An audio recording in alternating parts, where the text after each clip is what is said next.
Naranasan ko ng maiwan. Hindi ko na mabilang kung ilang beses akong nakiusap hanggang sa maubos ang pangungusap. Naisip ko na ring sumuko dahil sa sunod-sunod na bagyo. Parang walang katapusan itong kalbaryo. Saan nga ba ako patungo?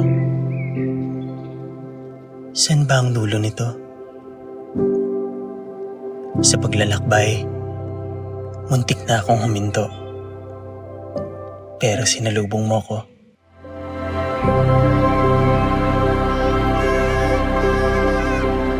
Bumungad sa akin yung mga mata mong gusto matuto.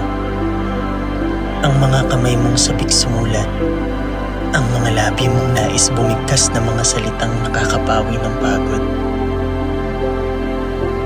Tinatalo mo itong lungkot at takot.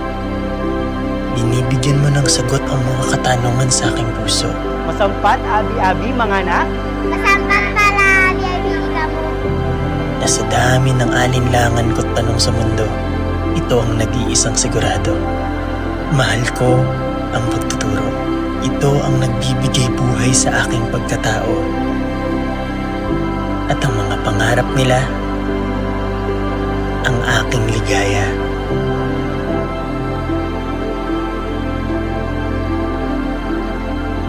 Minsan na rin akong naiwan. Saan?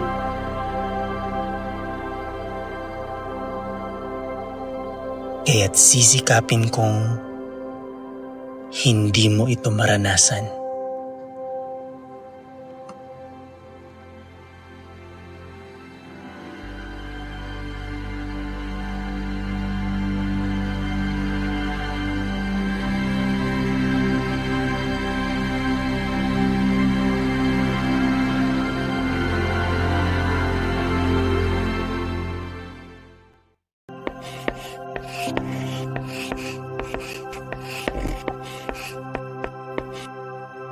Itinuro mo ang gamit ng tamang bantas sa bawat pangungusap.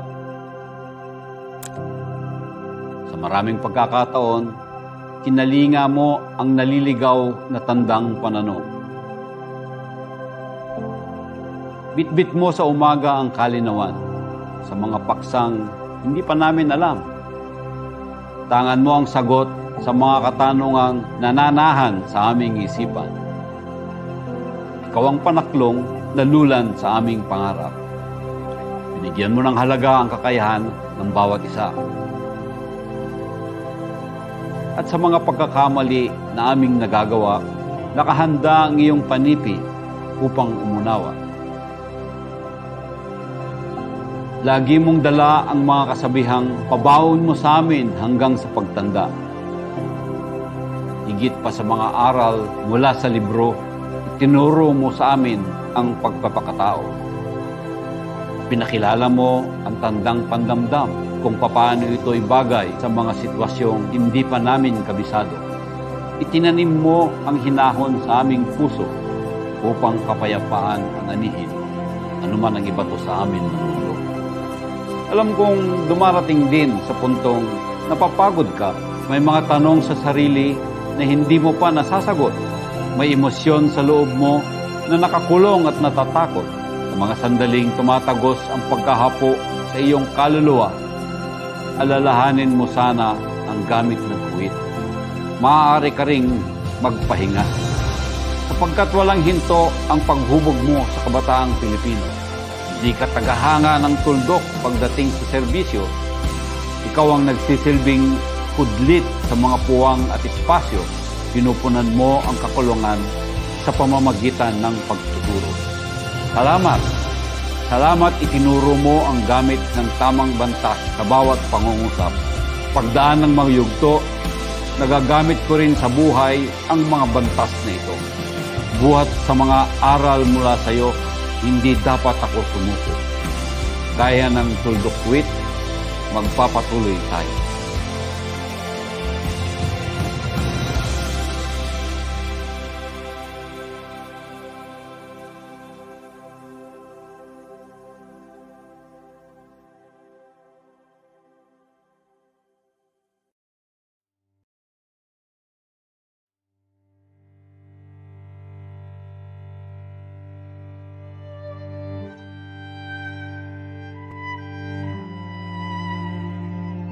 greatest of all teachers and giver of love, hope, faith, and wisdom, look upon your children, the teachers, learners, parents, guardians, and out-of-school youth and adults.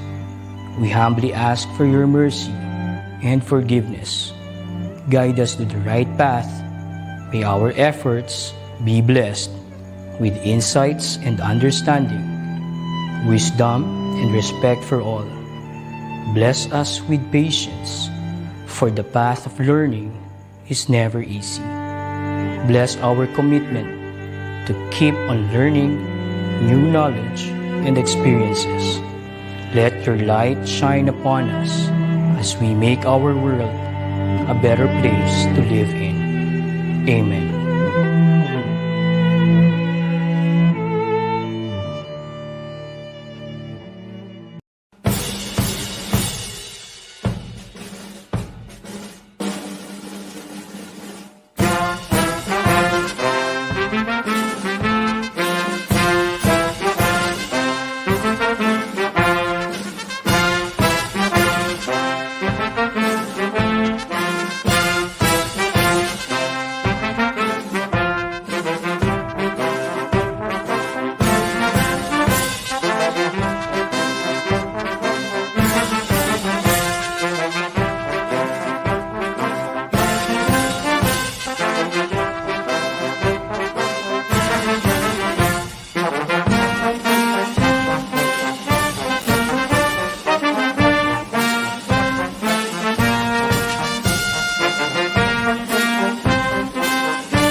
Ayan, so good morning everyone. Good morning, Miss Marie.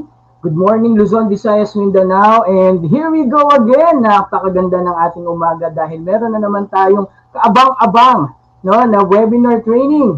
Meron tayong ibibigay sa ating mga teachers, parents, and learners, mapa-public and private man ito, no, Miss Marie, sa Yes. napaka-exciting ng araw natin to. Kamusta po, Miss Marie? Yes. First of all, good morning everyone. As Sir Ariel mentioned a while ago, good morning. Mula sa Batanes, sa Luzon, Visayas hanggang sa Hulo sa Mindanao. Ayan po, very exciting po ang araw na ito at marami na naman po tayong learning na matututunan. Sabi nga po ng ating, alam niyo na po kung sino ito. There's more, di ba Sir Ariel? So happy naman po ang lahat at nako, very enjoyable, lalo na po ngayon. Very excited ako na makasama kayong lahat, lalo na si Sir Ariel, alam niyo naman. Ang energy ay dapat malakas at dapat tutok tayo mula sa simula hanggang sa dulo. Maraming surprises. Tama, Sir Ariel? Yes, thank you so much, Ma'am Marie. At syempre, ito ang ating first webinar session on the use of Android-based electronic modules and digitization of gamified resources. Ngayong araw, marami tayong ibibigay sa ating mga kasamahan sa mga nanonood. Sabi mo nga, Luzon, Visayas, and Mindanao ay nandito, nakatutok sa atin. Pero bago natin sila batiin, ay babatiin muna tayo syempre, no, ng ating head of the ICTS EdTech Unit, ang pinaka talagang nire-respeto natin mga guro dahil maraming innovation. At ito nga, meron siyang magandang balita. Mamaya, sasabihin na ng ating head of the ICTS EdTech Unit, walang iba kundi si Sir Mark Anthony CC. Good morning, Sir Mark. Good morning, sir. Hello po, good morning Ma'am Marie, and good morning Sir Ariel, at sa lahat ng ating mga kaguro na nanonood po sa atin ngayon. Narito na ang pagbabalik ng ICTS EdTech Unit para sa pagsisimula ng ating webinar session na talagang magpapahusay sa ating mga guro. Mga kaguro, kapag sinabi nating empowerment, ito ay nasa isang proseso. Kaya naman, ninanais natin na mapatuloy pong mapaghusay ang inyong kakayanan. Mula sa inyong kasanayan sa Windows-based operation, ngayon tayo ay tatawid na patungo sa tinatawag natin na mobile learning technology, wherein we have a lot of available technologies such as running in Android na pwede po nating magawa, matutuhan, na simpleng-simple lang. Tandaan, Basta ICTS Educational Technology Unit ang magbibigay nito, siguradong ito ay inyong mauunawaan, maiintindihan at magagawa ninyo ng very efficient. Kaya mga kaguro, makinig ng mabuti sa mga sesyon na ating ibabahagi dahil dito ay ating ipapakita kung paano natin i-convert ang mga existing resources para maging Android-based application. Kasunod nito, magaganap din mamaya ang pag-create ng gamified resources na may i-introduce po kami sa inyong bagong teknolohiya. Alam ko pong excited na kayo at excited na rin po ang ICTS Educational Technology Unit. Kaya sit back, relax, at ihanda ang inyong isip at puso na maunawaan ang ganda ng ating gawain sa araw na ito. Huwag kalimutang i-share ang ating activity para mas maraming kaguro natin ang maabot nito. Handa na ba? Let's begin! Yes, handang-handa na tayo dyan. Thank you so much, Sir Mark. Napakaganda ng araw na ito dahil meron tayong mga ibibigay na bagong technology sa ating mga kaguruan. At hindi lang kaguruan sa public school. Dahil maging ang ating mga kapartner sa private schools, ang ating mga magulang, talagang pwedeng-pwede po na magamit itong ibibigay natin ngayong araw na ito. Tama, Ma'am Marie? Yes. Actually, nag-share din ako kagabi sa mga kaibigan kong nasa private school, pati din po sa mga parents natin at mga student. Talagang in-encourage ko din po sila na manood kasi maraming surprises na magaganap at maraming learning na matututunan. Di ba, Sir Ariel? Yeah. Yes, excited na tayo dyan. I'd like just to get yung word ni Sir Mark kanina, yung word na empowerment. Dahil ang technology po talaga ay hindi walang pinipiling subject. Ako, I am a math teacher. No? Sabi nila, ang ICT ay pang mga ICT teachers lang. No? Because of the word empowerment, in-empower ako ng ating EdTech Unit sa pagpamumuno ni Sir Mark Anthony. We can use ICT sa ating mga klase. At dumating nga itong pandemic, alam mo ba, Ma'am Marie, di ba, nung pumutok ang bulgan, andyan si DepEd Commons, boom! Talagang niready na natin ang ating mga kaguruan. Meron tayong agad na gagamit. At ito nga ang ating ibibigay sa ating mga teachers. Walang edad, walang subject, kaway-kaway sa mga MAPE teachers dyan, kaway-kaway sa mga, sa mga akala nila ay hindi kaya because of their age. Ito na ang tsansa, makinig, matuto, at syempre gamitin natin itong mga pagbabago sa EdTech, sa DepEd po. No? Tama, Ma'am Marie? Tama po, napakagaling po niyan. Actually, lahat ng subject talaga namang nakuha na ni DepEd Commons at marami po kayong matututunan yan. Hindi lang po sa mga documents, maging sa, ayun nga yung sinasabi ni Sir, mamaya ng mga surprises natin na gamified na talaga. Imagine, napakaraming pagbabago talaga in terms of technology education na talagang in-upgrade ng husto para maka-adapt po sa ating mga estudyante in the new normal setting. Di ba po, Sir? Wow na wow talaga. Excited ako dito, Sir. Yes, and of course, let us not forget our objectives for this activity. First is to promote the maximum use of available technologies to supplement cost-efficient and practical instruction. Second is to leverage the teacher's level of maturity of the digital literacy component in using an Android operating system to augment instruction. Yes, isa pa, you need to impart the wisdom of future pedagogies and methodology which is beneficial in mobile learning instruction. Another term, to master the access functionality and components of the DepEd Commons as powerful to supplement the harvesting of quality and rich interactive ICT assisted teaching resources. And then last but not the least, Sir Ariel? To prepare teachers, to prepare all of us in the advent of the development of the digital classroom in the public school system. Kaya naman, umpisahan na natin ang napaka-kaabang-abang at napaka-masayang araw na ito. Siyempre, umpisahan natin to, no, Tutor Marie, walang iba kundi sa pag-demonstrate sa pag-login using our DepEd Commons. At ito ay pangungunahan ng ating isa sa mga EdTech specialist, ang project lead ng OER, walang iba kundi si Ma'am Sarah Jane Sarino from Puerto Princesa, Palawan. Hello, good morning! Hey. Good morning, Sir Ariel and Ma'am Marie. Good afternoon. Good morning po. Good afternoon naman. Good morning po sa lahat ng ating viewers from Luzon, Visayas, and Mindanao. Yes, at halata naman na medyo nakakabangon na ang ating mga kababayan dyan sa Palawan. Look at Ma'am Sarah Jane. No? Yes. She looks very, Blooming. very good ngayon. Very, very pretty.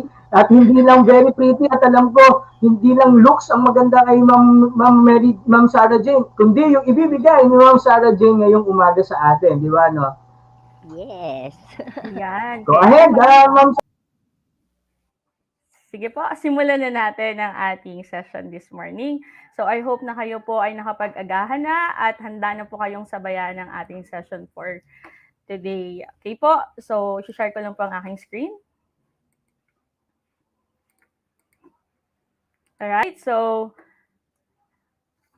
ang topic po na na-assign sa akin is log in, how to log in DepEd Commons po. Alright, so yan. So meron po tayong tatlong account na pwedeng gamitin sa DepEd Commons. Yan po ang students, teachers, and guests. So unahin po natin ng students. Ito po ang ating steps. Mabilis lang po ito. Don't worry po kung hindi niyo po masabayan sa ngayon kasi ito naman po ay recorded. Pwede niyo po itong balikan anytime. Alright, so the first step that you need to do ay punta po tayo sa commons.deped.gov.ph katulad po ng inyong nakikita sa inyong screen. Okay po. Again, ang uunahin po natin ay for students. Alright? So, enable for you to log in your account, just click the green button on the upper right-hand corner of the screen that says log in. Alright? So, after that, click the options that says log in as learner. Yan po kung saan po nakaturo ang ating arrow. And then, log in on DepEd Commons has two options. So, pwede po tayong mag-log in sa Google using our Google account or ating Microsoft account. Alright, so unahin po natin demonstrate ngayon ang Google account. Right, so login ng DepEd Commons has two option po, dahil nabanggit ko kanina. So unahin po natin si Google. Ayan.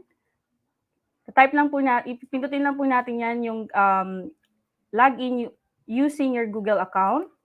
And then, select nyo po yung inyong account na naka-sign in. Gusto rin po natin pala pasalamatan si Ma'am May sa pag-prepare po ng ating presentation this morning. Hello, Ma'am May. So, select a Google account already signed in on your device. And use only a DepEd Google account. So, the site may proceed automatically to website's dashboard or you may be asked to type your password. Yan po, naka-flash sa ating screen. So if it's your first time to log in, just type your DepEd Google account, then click next. Right? So I hope na ako po ay inyong nasusundan. Anyway, kung masyado pong mabilis, pwede nyo po itong balikan mamaya dahil ito po ay recorded. Okay, so next step is to enter your password and then click next. Right, so we're now done. So if your email and password are correct, you will be redirected or directed to the website dashboard. Only a DepEd email account or an email address with the domain deped.gov.ph is allowed to log in. So please take note of that po. So tapos na po tayo doon sa Google. Punta naman po tayo ngayon sa Microsoft Login for Students. Alright, so sa baba po ng Google, nandyan po ang Microsoft. Click nyo lang po yan, and then you need to select the region where you belong. For example, Region 1, Region 2, Region 3, 4A, 4B. All right, so just take note of, you need to follow the tenant indicated in your Microsoft account.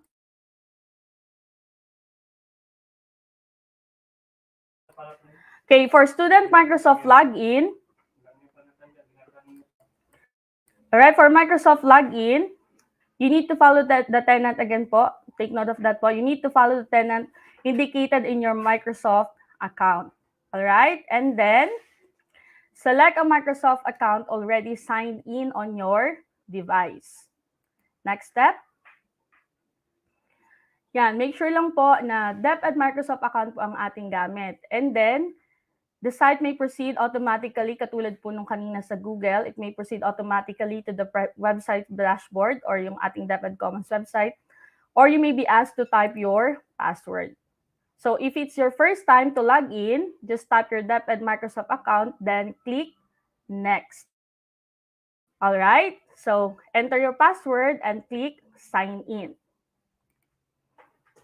Okay po, kung successful po yung ating login, dyan po tayo i-redirect sa window po na yan. So only DepEd, reminder lang po, only a DepEd email account or an email address with a domain deped.gov.ph is allowed to log in. Alright. So meron din pong other option to log in using your, or other option for students po to log in. So you also have the option to manually type your email address, either Google or Microsoft account, and your password. Right. So bibigyan na rin namin kayo ng guide. If ever you forgot your password, walang problema. Click nyo lang po yung forgot password and then type your DepEd Google and or your Microsoft account. Alright? Okay. So tapos na po tayo doon sa students. Punta naman po tayo sa ating mga teaching and non-teaching personnel. Ito naman po yung guide sa inyo para po kayo ay makalagin sa ating DepEd Commons. Alright, so number 1, click the option that says log in for teaching or non-teaching personnel. Okay, just log in your Google account. So it also has 2 options, Google account and Microsoft account. Alright, so click nyo lang po Google login, parang same lang rin po doon sa students kanina. And then, kung naka-login na po ang inyong account, select nyo lang po kung ano po yung inyong gagamitin doon. Make sure lang po na yung tenant po, ay yung may domain po, rather na deped.gov.ph yung inyo pong gagamitin. Alright, so select a Google account already signed in on your device and use only DepEd account, gaya nga po na nabanggit ko kanina, yung meron pong domain na deped.gov.ph. So the site may proceed automatically po to the website dashboard, or you may be asked to type your password katulad po nung pag-demo natin kanina kung paano po magle-login and magpo-proceed po using student's account. So if it's your first time to log in, type your DepEd Google account, then click next. And you may be asked also to enter your password. Just click next.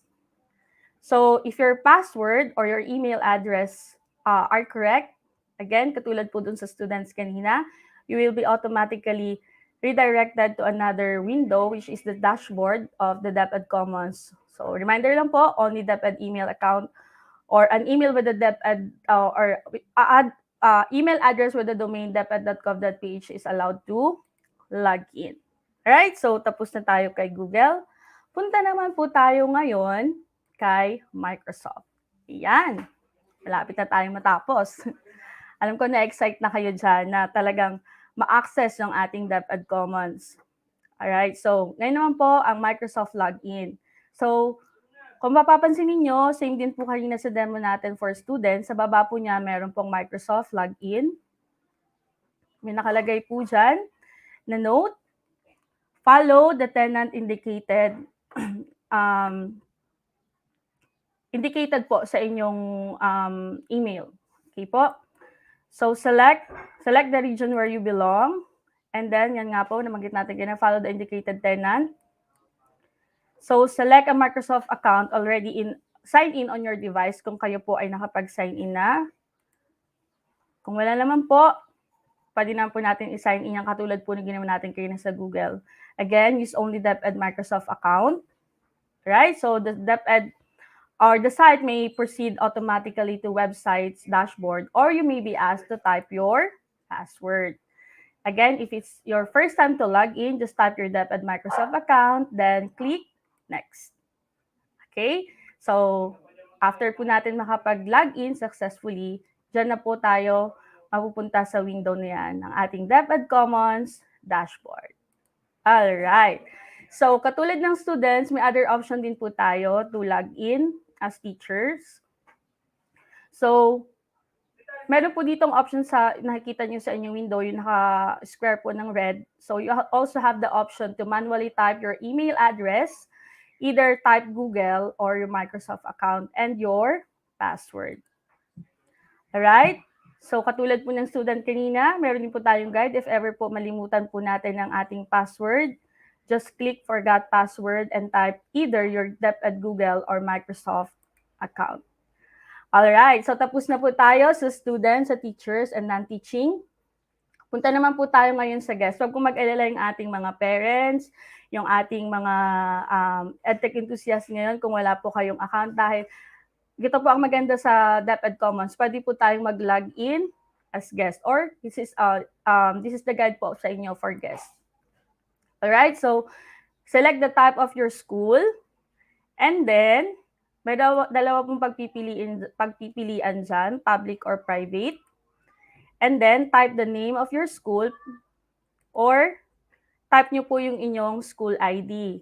Tapos meron po dyang lalabas sa drop-down list, click nyo lang po yun. And then type your name. So yung email po natin, optional po yan. Pwede nyo pong ilagay or pwede nyo naman pong i-skip. Alright? So after po niyan, click lang po natin yung continue as guest. So you will be directed or redirected to website dashboard na po. So ito po yung ating dashboard for guests. Alright, so that ends my presentation. Back to our host. Jane, ayan, nakakatuwa naman si Miss Jane.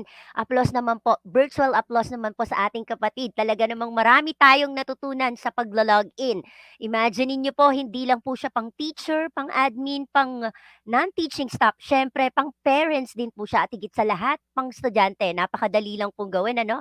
Maraming salamat po, Ma'am Sarah Jane Serino po, sa inyong very informative demonstration about on how to log in the DepEd Commons. Ayan, thank you very much po. And with that po, may I remind all of you po, please follow po sa Twitter po natin. Ang ating Twitter account ay Twitter, what you think of this training, ! Okay? Mention us sa DepEd ICT dash EdTech Unit and use the hashtag Android ESL Session 1 and hashtag DepEdEtu 2022. Without further ado, of course, kailangan na po nating siyempre magpatuloy sa ating demonstration. Ang ating next demo is about on how to access grades 1 to 4 anything under the DepEd Commons. Let us all welcome, of course, my partner, ang isa sa pinakamahuhusay na Senior EdTech Specialist ng EdTech Unit, siyempre. Ayan talaga namang the best. Sabi nga niya, di ba, mape siya. Pero kita nyo naman, napakahusay pagdating sa ICT at hindi matatawaran yon. Let us all welcome and give a virtual applause to Sir Ariel de los Santos. Kapatid! Thank you, Ma'am Marie. Ayun nga, no? So, kanina nakita natin how to log in sa ating DepEd Commons. Ngayon naman, magde-demonstrate tayo, no? Itutour natin sila, lalo na po yung mga teacher natin from grade 1 to grade 4 and even yung ating mga kindergarten na mga teachers, students, parents, pwede nyo na rin pong gawin, no? We have the same naman na makikita. For kinder to grade 4, let's start this one. Pag pumunta po tayo sa ating nakapag-login na tayo sa DepEd Commons, ito po ang unang mag-a-appear sa atin. When we're using mobile device po, nakikita nyo po dyan sa ating sa ating screen, ayan ano, yung ating screen sa ating cellphone, mag-a-appear po dyan, napakagandang balita. To all mobile subscribers of Globe, TM, Smart, Sun, and TNT access to the site using the Globe, TM, Smart, Sun, TNT network will not incur data charges. Ibig sabihin po, whitelisted ang DepEd Commons. This service of free access is brought to you by DepEd and Globe Smart in cooperation with DICT and NTC. So, very good news kagad ang makikita po natin kagad dyan. And then, pag nakapag-login na po tayo, di ba? We will just have to type grade, kung anong grade po natin. For example, naka-drop and down naman po yan, no? Naka-drop down po yan. Grade 1, grade 2, grade 3, kung anong level po. Yan, pindutin lang natin yan. And then next, i-search po natin kung anong mga subjects yan. Pero ang ipapakita po natin, ang hahanapin po natin ay educational apps. Yan, so puntahan po natin. Educational apps. Nakalagay po dyan, educational video, hindi po yan ang ipapresent natin ngayon. No? Ang ilalagay po natin ay educational apps.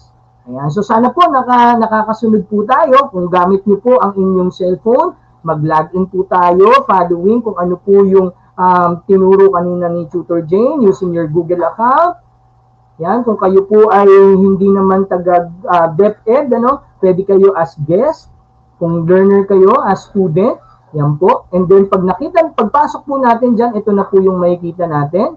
Search po natin yung ating grade and then yung ating educational apps. And then, boom! Ito na po ang makikita natin. Yan, yung iba't ibang ESLM na converted to ayan, sa ating mga Android app, yung ating mga exciting no, na makikita natin sa mga book na ito. Sa mga libro po ito, ito po yung module na binabasa natin, tangible, pero ngayon po ito ay meron ng electronic and aside from that, ito po ay ginawa pa nating gamified version. So we have grade 1, we have grade 2, ayan, marami po tayo dyan at almost all ng subjects po ay nandyan na.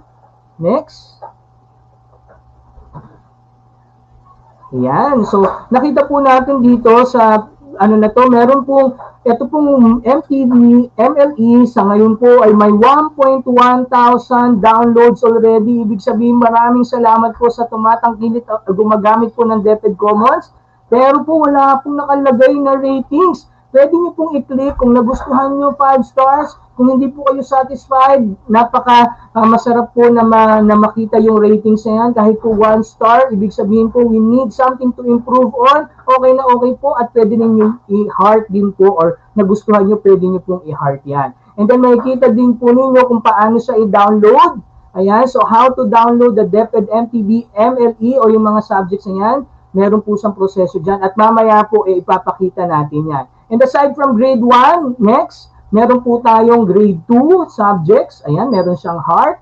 Next, grade 3, grade 4, at lahat pa po ng subjects at mamaya papakita pa po natin yung iba pa nating makikita dyan. Ayan, so with that po, makikita nyo rin po dito, no, sa una, sa health 2, makikita nyo 1 to 10. Baka akalain nyo po kasi ay hanggang 10 lang o wala nang kasunod. Pwede nyo pong i-click yung arrow na nakalagay sa right. Ibig sabihin po, meron pa pong kasunod kasi out of 22 po. So meron pa hindi lang isa, hindi lang 20, hindi lang 10. Ang nakalagay dyan, ibig sabihin meron pa po. So all you need to do is, syempre explore po natin ang ating DepEd Commons at sure na sure po tayo, marami po tayong kagamitan na makikita dyan. At mamaya po yung good news na pwede po nating gamitin ito ng walang internet, walang problema dahil pwede po itong ma-download ng wala pong internet. Pag na-download na, magagamit na kahit walang internet. At yun pa po, sa pag-navigate po, o paggamit po ng DepEd Commons, nabanggit ko na po kanina, ito po ay libre.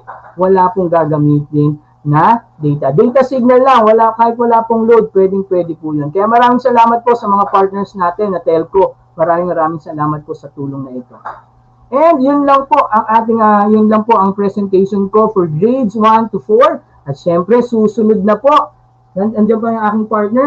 Susunod na syempre ang ating grades 5 to high school naman na presentation. At syempre, andito muli ang ating OER project lead, ang ating kasamahan from Palawan, ang napakahusay na walang iba kundi si Ma'am Sarah Jane Sarino. Ma'am,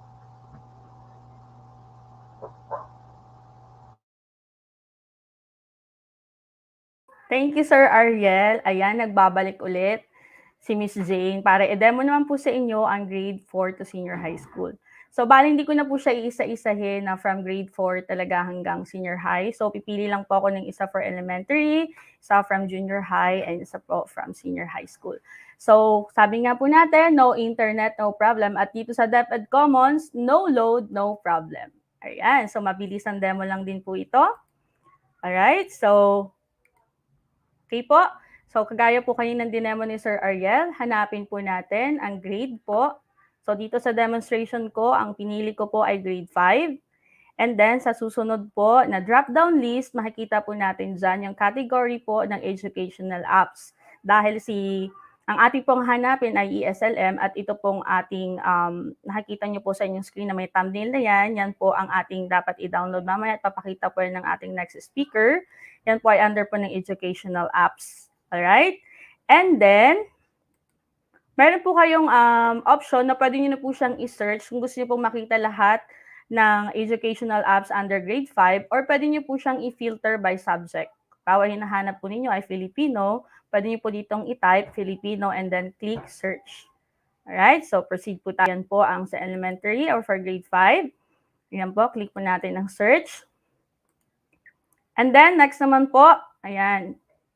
So, ayan, sa senior high school naman po, meron po tayo ditong core subjects and applied. Right? So, baka maghanap po kayo sa ating specialized. So, for now, wala pa pong specialized. But, abangan po natin on January 20 po, lahat po ng mga, from quarter 3 po na wala pa po dito, ay i-upload na po.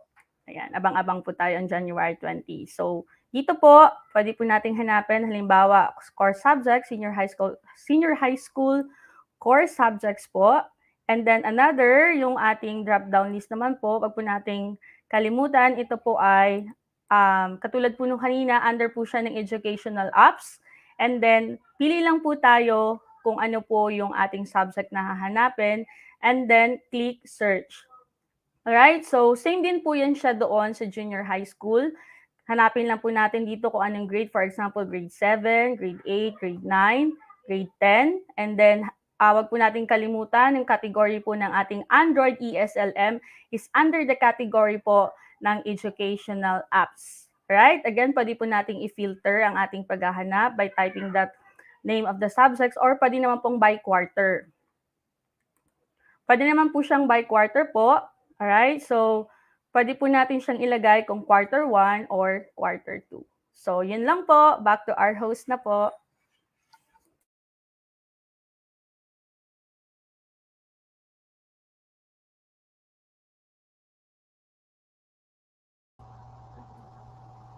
Yan, thank you Ma'am Jane. Napakaganda, napakahusay. So nakikita natin, no, Ma'am Marie, na from elementary hanggang senior high school, yung mga resources na kailangan natin sa ating mga subjects ay nandyan na sa DepEd Commons. Ang dali nang mag-login sa DepEd Commons, hindi katulad dati po, no, nagkakaroon tayo ng problema. Ngayon, malamang meron pa rin tayong maharap na challenge in logging in, pero mas konti na ngayon at ang maganda pa dito, marami na tayong makikitang resources, punong-puno ng resources ang ating commons. Kaya thank you so much Ma'am Sarah Jane, Ma'am Marie. Tama po, napakahusay. Ayan, talagang na-enlighten na po ang lahat. Mapaparent man po, kaguruan at syempre mga non-teaching staff at mga estudyante natin, madaling-madali na lang po sa inyo na i-access si DepEd Commons. Walang kahirap-hirap. Lahat ng kailangan nyo ay nandiyan na. Without further ado, Yes, Ma'am sir. Marie.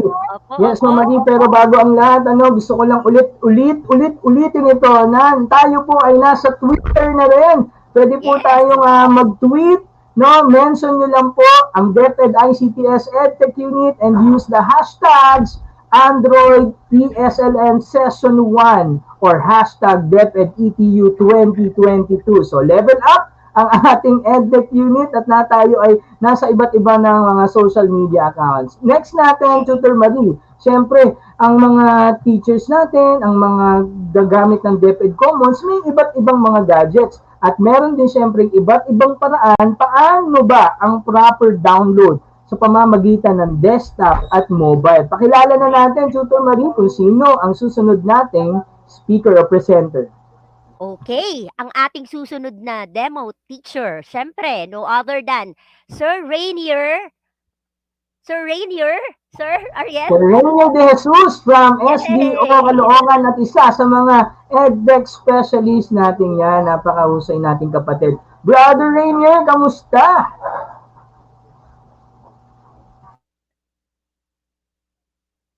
Kapatid. Ipasok natin si Sir Rainier. Yan, Sir Rainier.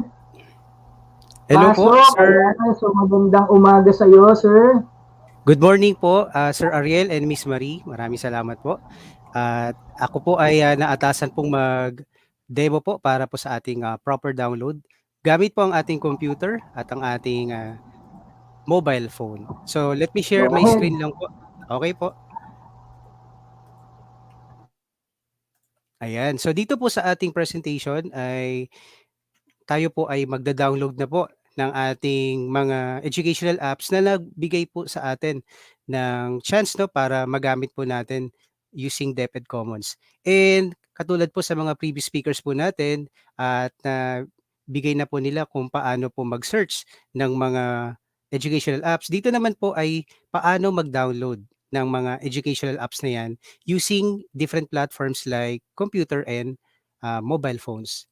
Step number 1, para naman sa computer o sa desktop computer o laptop computers, use the search bar in searching educational apps. So makikita po natin dito sa ating dashboard na pwede tayong mag-filter katulad na nabanggit po ni Ma'am Jane kanina, yung mga educational apps with regards to grade level at yung ating mga subjects. So pwede po tayo dito mag-filter. Next po ay choose the grade level. So since tayo po ay hinahanap po natin yung educational apps, meron po ditong drop-down form at pwede po nating ibaba yung mismong cursor dito para mahanap po natin yung educational apps. Ayan po, no? Yan po yung sa educational apps. And then choose natin po yung subject, kung ano po yung hinahanap natin. English, Math, Filipino, Aralin Palipon, lahat po ay nandito na po sa ating DepEd Commons. And para naman po sa search button, click lang po natin yung search button para talagang makita natin, no? At ilalabas ng DepEd Commons yung hinahanap po nating educational apps. At the same time po, mga EdTech enthusiasts, meron din po tayong second way, no? Yung try most viewed this month. Makita po natin dito yung mismong mga digital SLM o yung mga educational apps na talagang ginamit po this month. And dito po meron tayong quarter 2, module 4, yung tinuturo po natin sa Itulay, Science 10, uses of mirrors and lenses. Meron na itong 12,000 downloads. Yan. So this is, pwede na po ma-download natin. And marami na rin po itong, may rating naman po siya at may likes din. And then dito naman po tayo sa ating interface, no, para makita talaga natin yung mismong ating ecosystem ng DepEd Commons. Yung thumbnail, pwede nating i-click na agad yan para doon na po tayo sa mismong hinahanap nating app na yan. And then edukasyon sa pagpapakatao Android application quarter 1. Yan po yung ating title. And then sa baba nito makikita natin yung number of downloads and meron tayong basic info sa lower left. Ayan. And then the procedure or yung step-by-step procedure on how to download this specific app or Android application. At meron po tayong ratings. Na nabanggit po kanina ni Sir Ariel na pwede po tayong magbigay ng rating after natin ma-download yung specific na app. Ayan. So para naman po tayo makapag-download, syempre, papasok tayo dun sa page na kung saan ready na tayo mag-download. Pinapakita dito yung thumbnail ulit, tapos yung mismong title, and then yung category niya, kung kailan siya na last na update, at yung number of downloads and number of likes, and even the rating. And then kiklik lang po natin yung download file button na nandun po sa bandang outermost right side ng screen.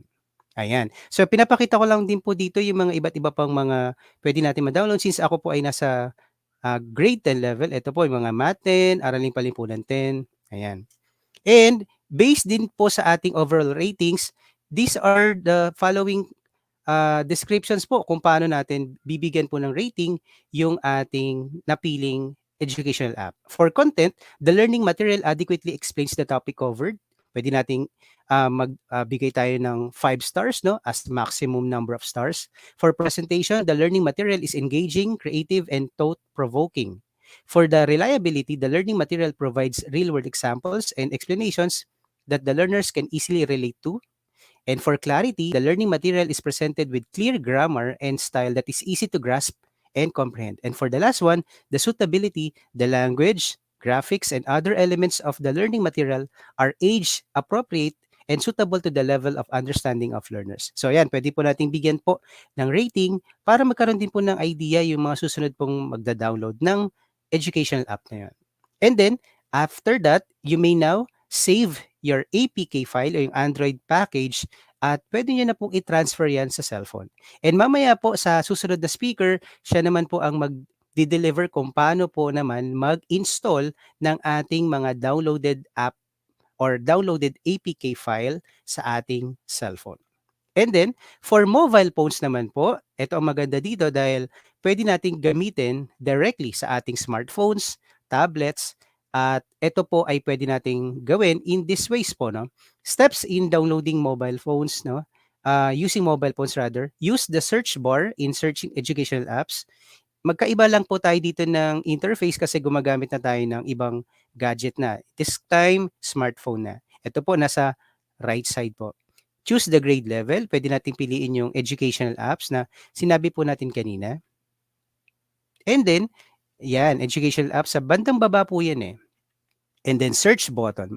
So after na tayo makapili ng grade level tsaka yung educational apps na category, search na po natin. No? And now, makikita po natin dito yung download file. Ayan, kasi let's say nag-decide po ako na kunin ko po yung Mathematics Android application quarter 1, Math 10. And then, nandito po may 2 downloads na siya, pero wala pang ratings, pwede tayong magbigay niyan.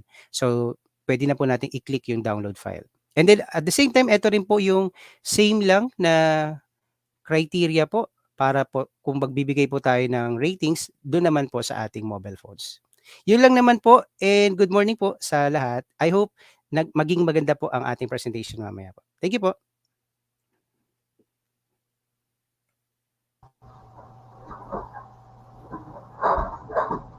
Ayan, thank you very much, Sir Rainier. Napakahusay. Ayan naman, talaga namang na-enlighten na po tayo kung paano po ida-download ang ating mga apps ng ganung kadali. Imagine, offline. O, di ba? Hindi na tayo mahihirapan. Tama po ba, Sir Ariel? Yes, that's correct. And also, we would like to announce also that our quarter 3 Android-based Oo. electronic SLM will be available on January 10, January 20, Wow. 2022. Ibig sabihin po nito ay magagamit na po natin sabay sa field ang ating mga materials na nakalagay sa ating DepEd Commons. Ito pong ating mga Android-based electronic SLM available na po on January 20. And we know po no na tayo ay naka-health break, no? Tutor Marie, tayo ay Yes. naka-health break ngayon. Kaya Yes, naman, opo. ito pong ating webinar ay open registration sa mga nagtatanong. Anytime po ay pwede po tayong umattend ng webinar sa ating convenient time. Kung hindi man Yes. ngayon, basta po wala pong pilitan. Kung gusto niyo pong magpahinga sa ngayon, okay na okay po yan. We want it na nagpapahinga po kayo. Pero ang ating course po na sa LMS ay open po ng 11 o'clock at pwede po kayo maging team replay to receive also your certificate. Certificate. Ayan. Yes, tama. Nakakapagpahinga na, natututo pa. Tama po ba, Sir Ariel? Kaya yan Yes, ang and maganda. dyan nakalagay naman po sa ating announcement, no? There is no registration needed. Wala kayong babayaran at on your own space pa kayo pwedeng umattend ng ating training. Kaya naman, that's good to go. Punta naman tayo kanina. Nag-register na tayo, no? Nag-log in na tayo sa DepEd Commons, Ma'am Marie. Yes Pinakita po, na rin yes. natin kung ano yung laman simula kinder hanggang high school. Tapos si Yes. Sir Riner, ang diniscuss naman niya ay ang pagda-download nito no sa ating Tama mga po. devices. At ngayon naman nandito na tayo sa fourth part of our fourth part of our activity, which is the Yes. installation, i-demonstrate ang pag-i-install sa ating mga devices. Diba, no? So, Yes, Ma'am yes, Marie, yes. pakilala Excited natin na kung ako. sino ang susunod na magpe-present. Okay, our next resource speaker, syempre, ang ating demonstrator, ang ating supervising EdTech specialist. Ayan, no other than Sir Sherwin Lumeda. Yeah! Visual applause po sa ating lahat. Ayan, good morning, Miss Marie and Sir Ariel, no? So, napaka-exciting ng taon na to kasi this is our first webinar, ano? So, blessing tong training na to kasi mostly yung ginagawa talaga natin is we make things easier para sa mga kasamahan nating guro. So, ayan, so wag na Okay, nating Sir patagalin. Sherwin, take it away. Away. Sige. So, share na natin ang ating presentation. Ayan, sige. So my topic is all about installing DepEd Commons educational apps using computer, no? So ito mostly yung mga teachers kasi ang ginagamit nila computer. So the best thing muna natin na gawin is syempre, let's do the step-by-step procedure. Sige? So syempre available itong presentation natin for syempre grade 1. Ayan. So grade 1, grade 2, sige. Grade 3, grade 4, grade 5, grade 6, at syempre sa senior high school, meron din tayo, no? Applied subject at saka senior high school course subjects. Ayan. So, ready tong mga ano natin, no? Educational apps natin na ang maganda diyan, magagamit natin ito ng libre. Ayan. And then at the same time, mada-download din natin ito ng libre. Ayan. Ayan. So, mostly, ano no, yung mga learners natin nagtatanong lagi, no, pagka ganito, anong grade level ba? So, all you need to do is just click lang yung kung anong grade level yung kailangan mo. Ayan. Then, makikita mo yan. Ayan. So, nakikita nyo sa video, no? Ayan. So, yan, di ba? So, mostly educational apps yan na talagang, kung halimbawa you are using a cellphone and tablet, ayan. So, good news. Good news to para sa inyo, no? Ayan. So, may mga grade levels tayo. Kung anong grade level nyo, available yan para sa inyo. Ayan. So, actually, grade 7, grade 10, ayan, meron din kayo niyan. And senior high school, meron din yan sa inyo, no? So, ayan. So, just drop down nyo lang yan, no? Yung arrow na yan. And then next natin, syempre, step 1 natin, kung ang ginagamit mo ay computer, syempre, locate the file, then transfer it to Android cellphone using cable, syempre. Kaya itong cable na to, napaka-importante talaga sa atin ito. Syempre, hindi lang to basta pang charger, syempre, pwede rin nating i-transfer yung file na ating na-download, yung mga APK files sa ating mga cellphone. So, pwede rin tayo mag-transfer using Bluetooth. Ayan. So, maganda dito, no? Yung Bluetooth natin, minsan di na natin nagagamit kasi may mas mabilis doon. Ano ba yung mas mabilis na pagta-transfer ng file? Siyempre, yung tinatawag natin na share it. Ayan. So, pwede na tayo mag-install ng share it sa ating mga computer, laptop, or desktop computer. For as long yung desktop mo, dapat may Bluetooth din siya na, na device na kayang mag-transfer. Pero since we are using a laptop, so go tayo doon, ano? So, ito yung next na step natin. Siyempre, madali lang naman itong mga steps na to. Okay.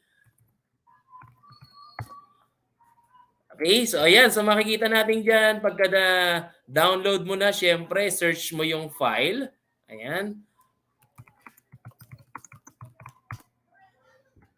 Ayan. So, then, pagka-search mo ng file, click mo lang siya, then, kailangan mo siyempre install. Ayan. So, this is as simple as yung installing lang din ng mga nakikita natin ng mga software sa Play Store or other site na pwede mong makuha yung APK, ano? So, once transferred, locate the APK, click to install, and then click mo yung open, and then allow to finish installation. Ayan. And after mo makita yung yung installation na natapos na, ayan, explore offline. So ito yung pinaka the best thing, no?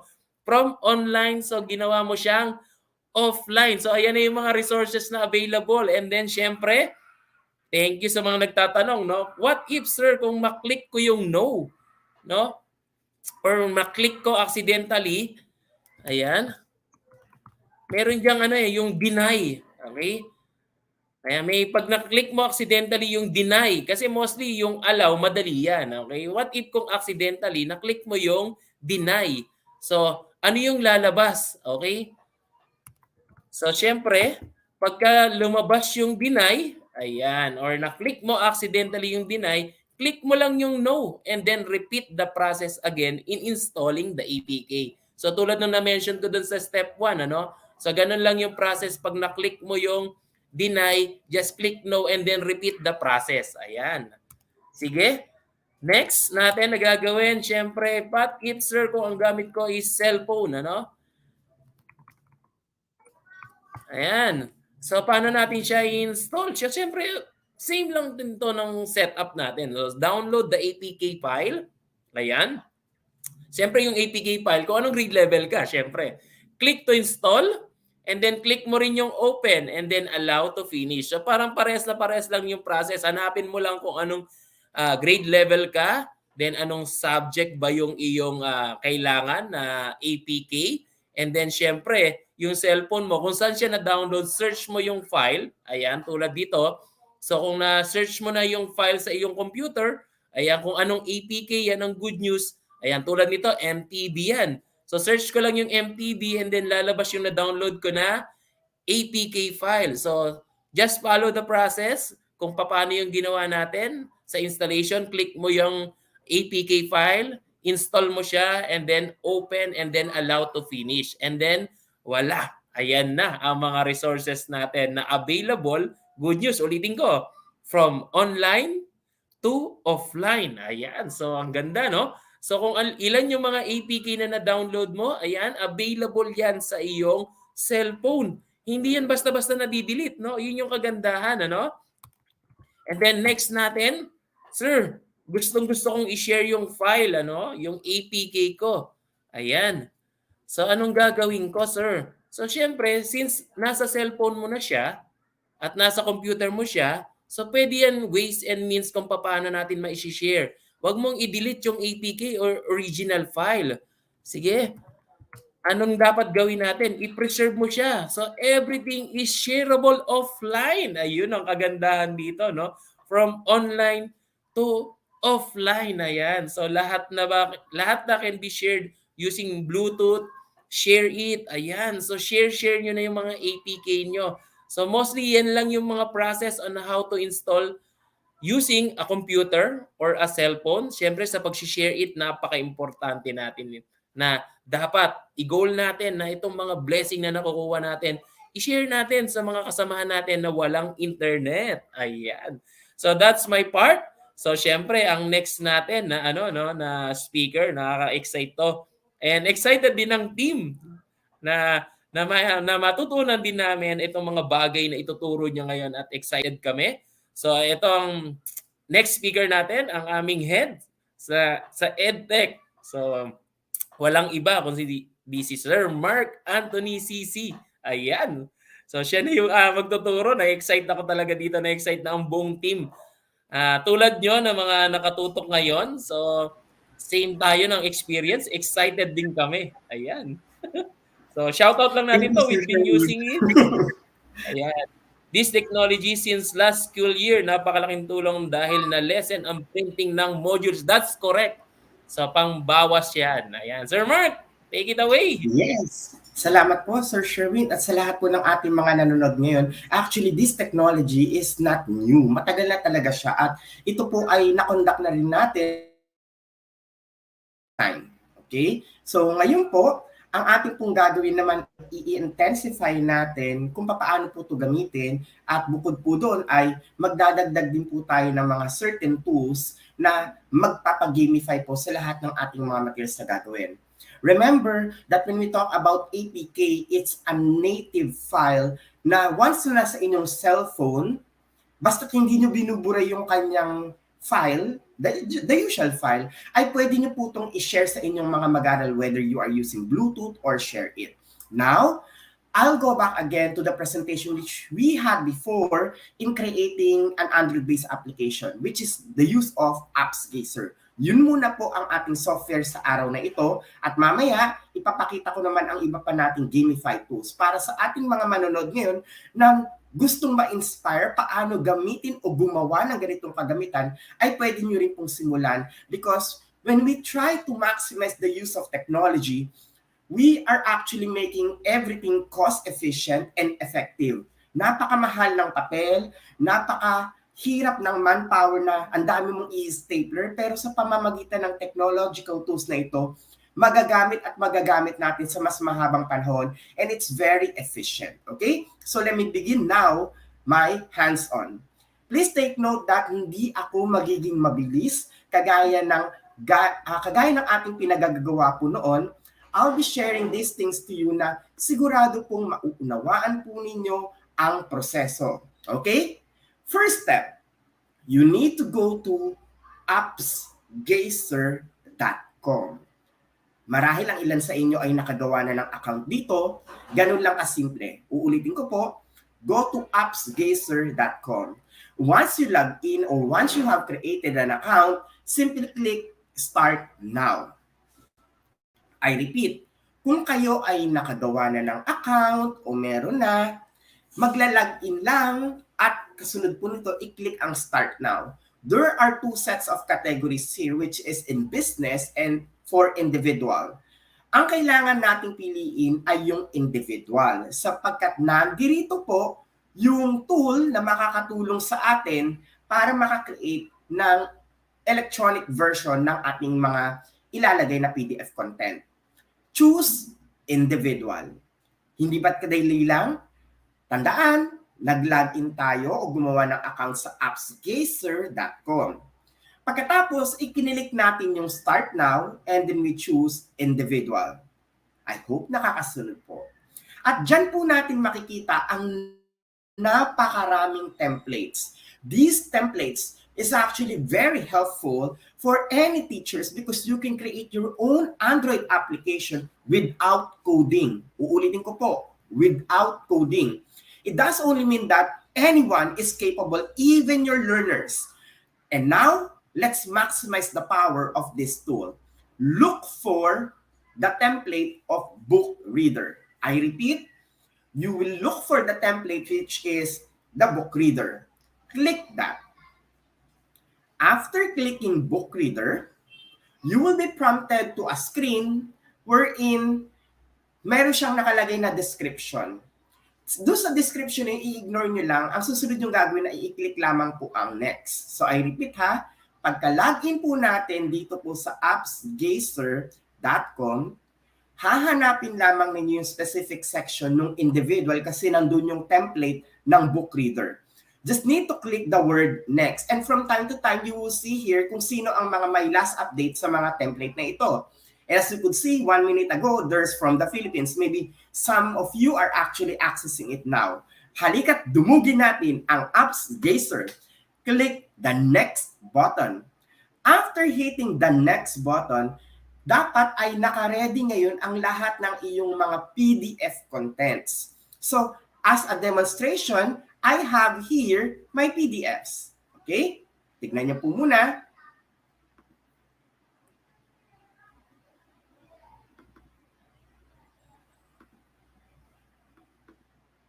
Narito po ang aking mga inihandang PDF materials. I'll make it bigger para makita nyo po and visualize it. Kapag tayo ay nag-create ng appsgazer account at gagawa tayo ng ebook material na Android-based, siguraduhin natin na nakahanda ang lahat ng ating PDF document. As you could see, sunod-sunod ko lang siyang nilagay na Module 1, Module 2, Module 3, Module 4, Module 5, Module 6, Module 7, and Module 8. Nothing more, nothing less. Dahil direct and specific, gusto ko na yung user ko, kapag ito ay kanilang ginamit, hindi sila mahihirapan. And the best way is to arrange it systematically. Importante na maging systematic tayo or visualize natin paano ito maiintindihan o makukuha ng ating mga learners. And, of course, you should have a thumbnail. Okay? Ang thumbnail yung magiging pinaka-logo pag ito ay na-convert into an app-based application. So ito ang aking mga inihandang kagamitan na aking ita-transfer sa appsgazer. So let's go back again to the system. Again, need to hit the word next.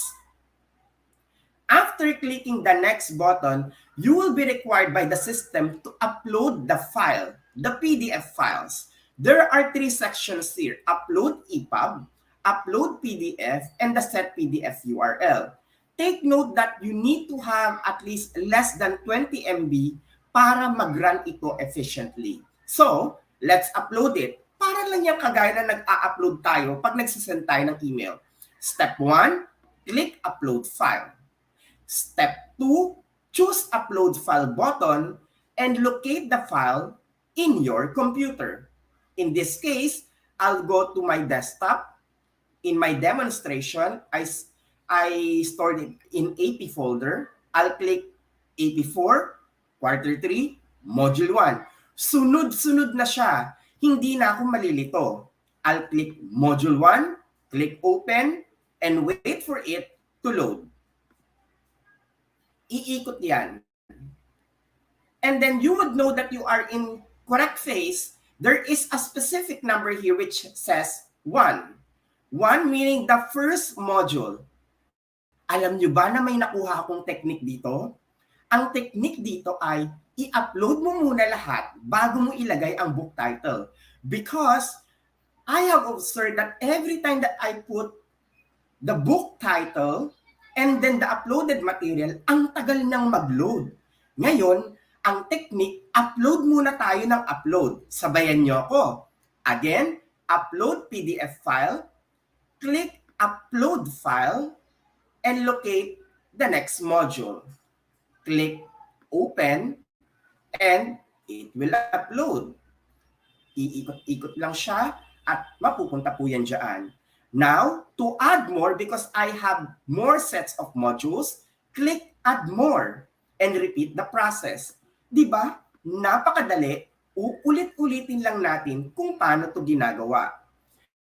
This method which I am sharing to you is one way na magiging efficient ang ating trabaho. Huwag mag-alala, hindi ninyo kinakailangan mag-convert ng mga modules sapagkat gaya ng nabanggit kanina, these quality assured ready-to-print materials will be converted and will be available on January 20, 2022 na pwede na po ninyong ma-download. Let's continue. Click Add More, Upload PDF file, Upload file, and we are now at the fourth one. Click Open. Hintayin na mag-load bago mag-proceed sa pag-click ng Add More.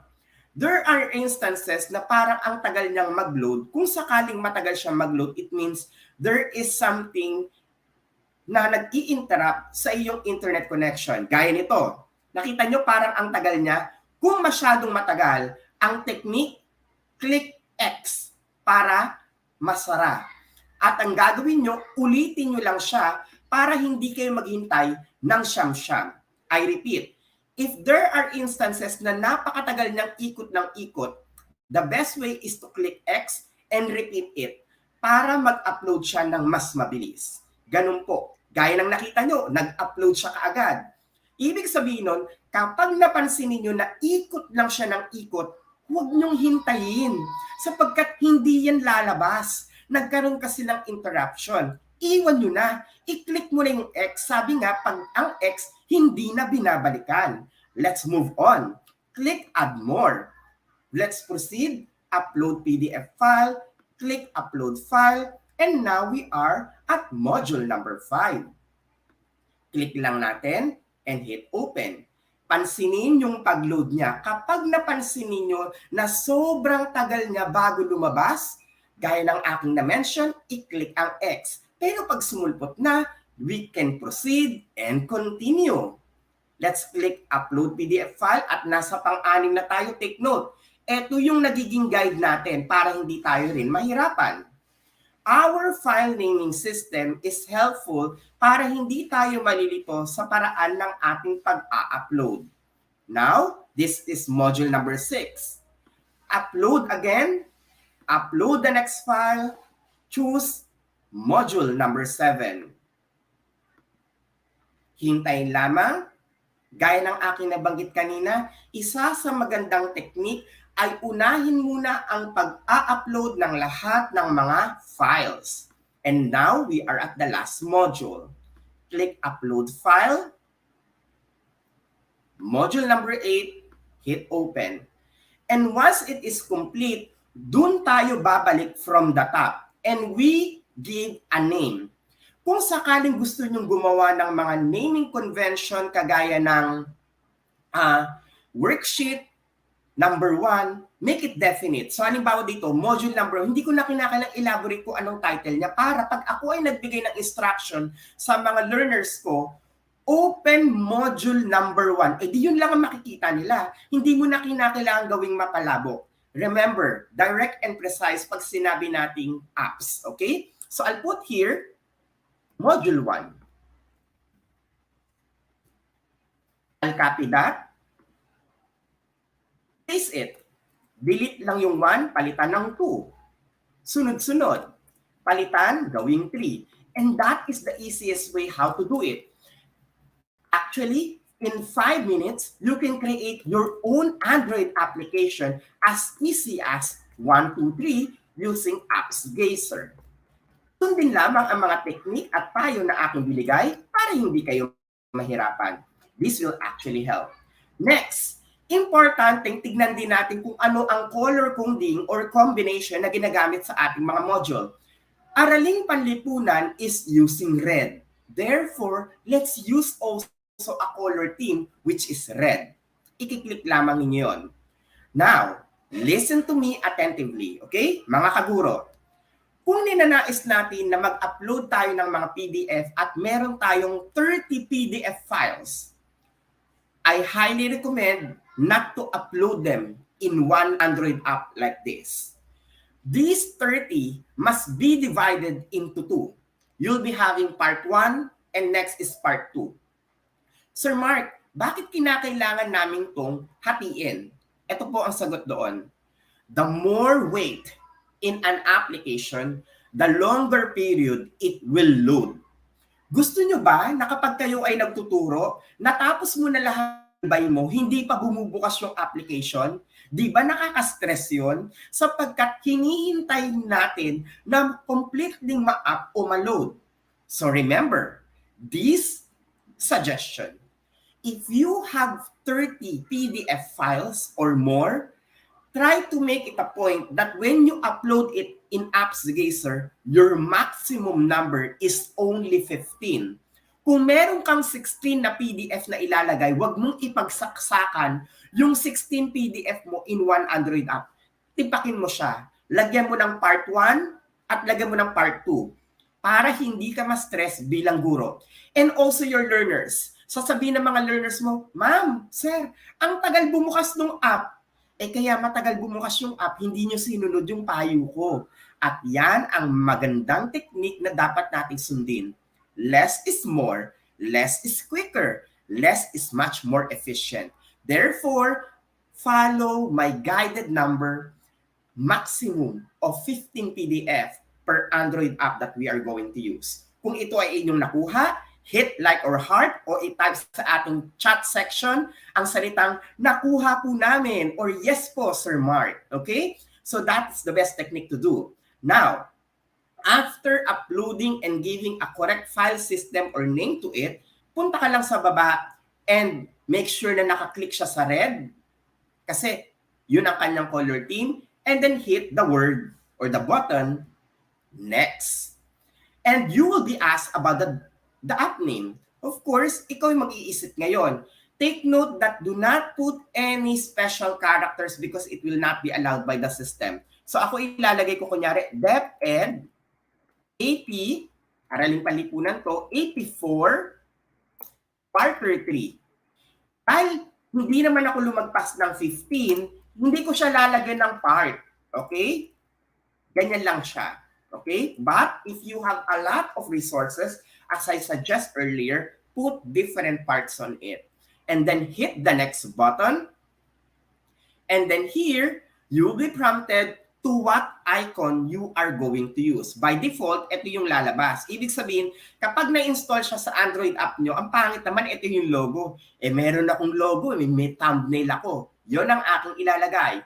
Hit custom icon. Therefore, even your specific school or even you can create and design it. We have taught you already how to do it in Canva. Pwede nyo gawin po doon ang inyong mga icon. Hit upload and search for it in your computer. And this is my icon. Choose that and hit open. Hindi ba't kay dali lamang?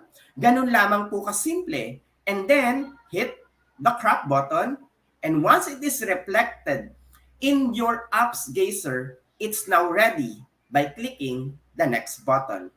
Do not attempt to click here to see the preview kasi hindi yan maglo-load efficiently. Babagal lang po ang inyong ginagawa. Sundin nyo lang po kung ano ang aking tinuro and you will not having a difficulty about accessing this one. Click create button and wait for some time. na ma-process siya ng ating system. At kapag ito ay na-process ng ating system, ay ready na siya para gawin ang pagda-download at pagda-transfer nito sa ating mga mobile devices, kagaya ng mga i-present kanina ng mga naunang speakers. Remember, this is the simple steps on how we are going to capacitate our respective classrooms na maging efficient and fun ang ating mga ginagawa. And that is the power of the apps gazer. That's how simple it is. I-click nyo lamang ang create button na yan, hahayaan nating maproseso ng system yung mismong activity na ating ginawa, and once it is ready, we can now download it. Kung kayo ay medyo nahirapan at problema, huwag mag-alala sapagkat kami po ay magpo-provide ng mga downloaded handouts for this na nandyan ang mga step-by-step procedures kung paano po niyo ito gagawin. We will upload it also in our DepEd LMS. Sigurado man yung nagtatanong na, Sir Mark, ang dami niyo pong diniscuss. Ano ba ang mga applications na makikita namin sa DepEd Commons na nagawa na po? We have released last January 3, 2022, the OUA Memorandum 000122-3, indicating the subject of Android mobile version of Electronic Self-Learning Module, ESLM, at DepEd Commons. So, ibig sabihin po nito, dito po ninyo makikita ang lahat ng mga self-learning module na available sa DepEd Commons. Ipapakita ko po sa inyo kung ano-ano ang mga ito. Okay, scroll ko lang sa baba. Nandito rin po sa memo ito ang step-by-step procedure para kayo po ay magabayan. And these are the available ESLM. We have for Kinder, for week 1 to week 10 ng first quarter and second quarter, and we have 2 apps there. These are the subjects for grade 1. Now, if ever you will see an X mark, it means hindi yun available or hindi siya makikita. This will serve as a guide for all of you, my dear teachers. So, nandyan po na nakalagay ang mga quarter na available na po at naka-upload sa ating DepEd Commons. So we have from Key Stage 1, we now have here for Key Stage 2,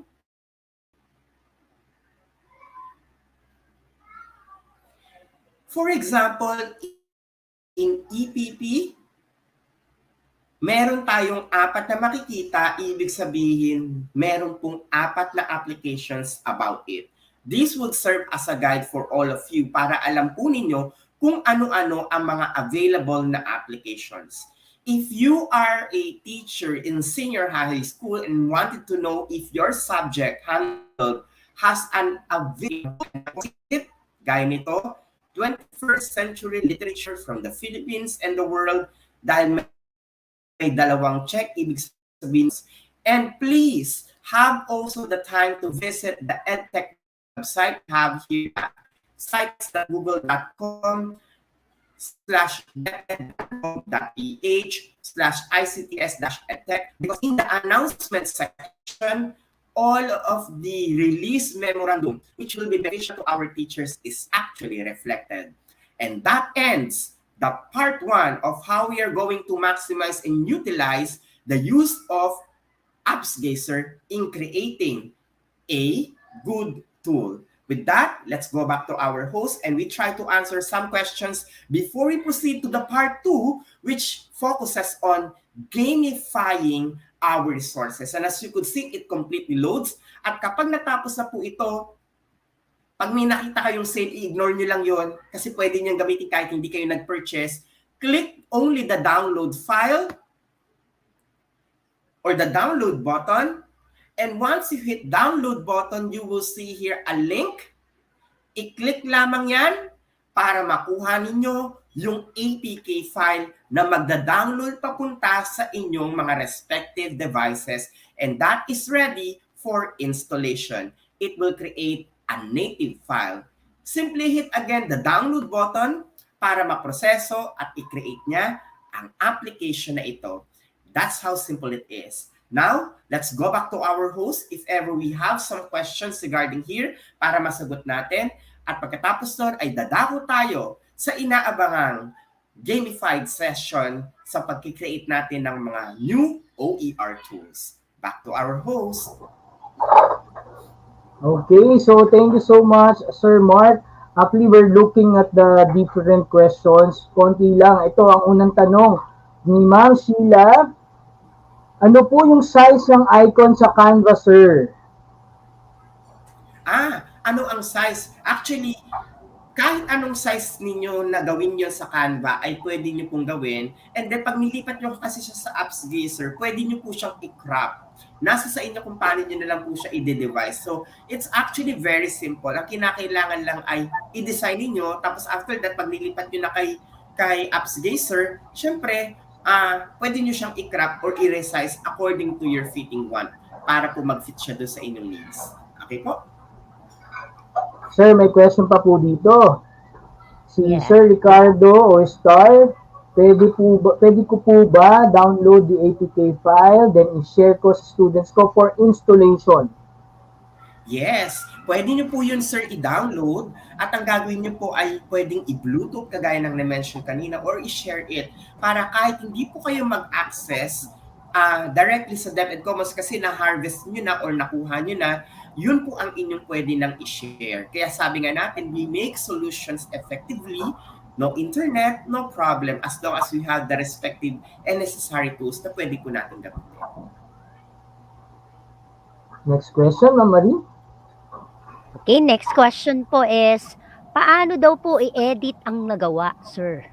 Yun po ang tanong nila. Magaling po ang tanong na yan. Ipe-present ko sa inyo later on kung paano i-edit yung mga nagawa na. Of course, we need to make some updates. And it's very easy to create an update in Apps Gazer. Huwag mag-alala, after this one po, ipe-present ko naman sa inyo kung sakaling gusto nyo i-edit o baguhin ang inyong mga nagawang applications naman sa Apps Gazer.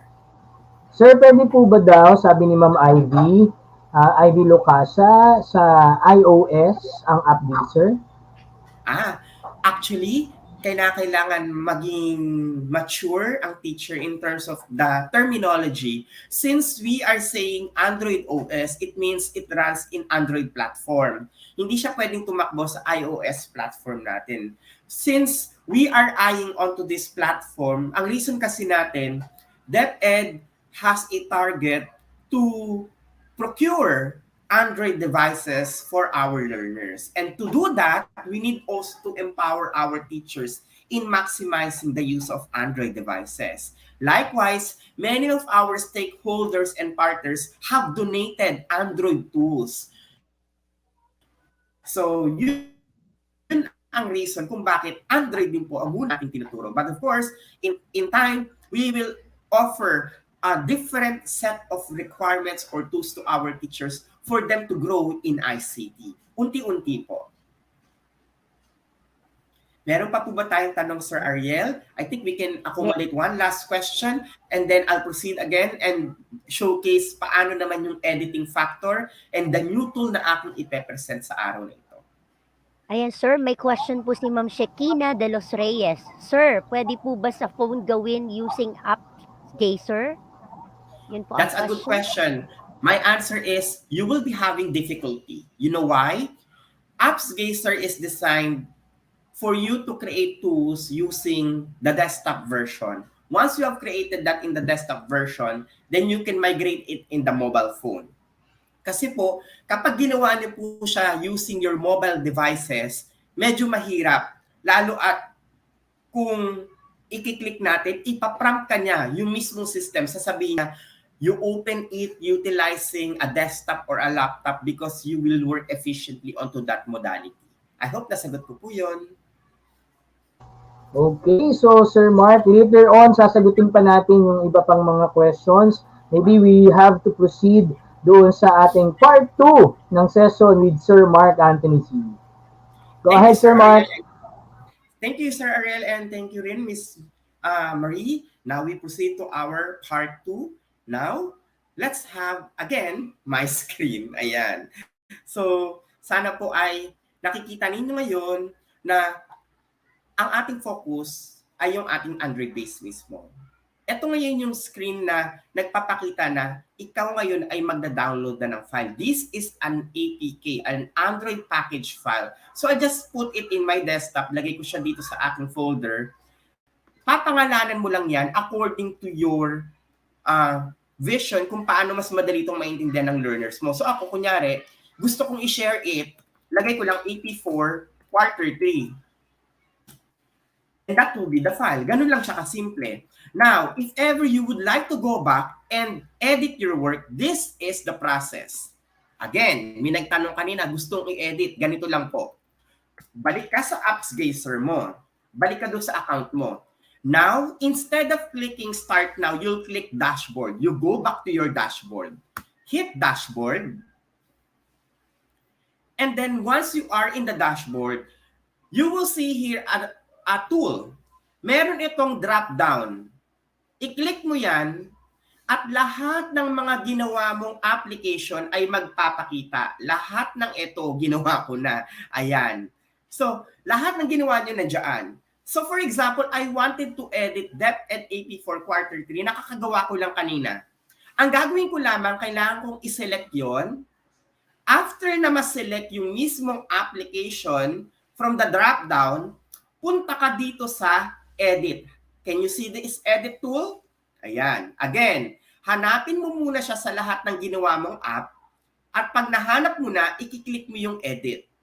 Hit edit button and then you will be prompted doon mismo sa pag-change na kinakailangan mong baguhin o gawin. So for example, ayoko ng module 1. Gusto ko English. Module 1. Kasi kanina, di ba, Tagalog base siya yung module. O, ginawa ko ngayon, module. In English ko na siya. And then, I'll need also to change the rest dun sa iba naman. Okay? So, scroll down ko lang. Module 2. Scroll down. So, ganun lang po yung pag-e-edit kung meron kong gustong baguhin. As in, uulitin mo lang yung process na tinuro ko kanina. Module 4. Module 5, Module 6, Module 7, and then Module 8. Again, ganun lamang po ang proseso kung gusto po nating i-edit ang ating mga ginawa sa Apps Geyser. You go to the dashboard, locate the app na gusto mong i-edit, kagaya ng dinemonstrate ko kanina, yung nasa upper portion.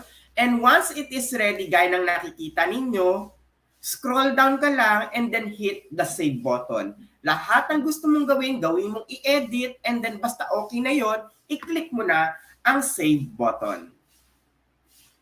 Kapag na-save mo na yung button, i-update niya yung previous mong ginawa and you will be having a new version for it. Gaya ng nakita nyo, naglo-load. Now, there is a good practice. Sir Mark, ano yung good practice? Di ba kapag tayo ay nag-a-update ng ating phone, napapansin natin nakalagay version 1, version 2, version 3, and so on. We could also put the same thing here in our Android tool. Sir, paano natin gagawin na malagyan siya ng version? Kasi para hindi makalito sa mga users ninyo. Ganito po yun. You will see an app version. This will only appear if you're going to edit your work. Click app version and then increase it. When we say increasing it, magbabago ang kanyang number dahil gumawa tayo ng panibago o in-update natin. So kapag tayo ay nag-update gaya ng nakikita ninyo, kinakailangan yung app version din natin ay kinakailangan nating isabay. And that's how we will do it.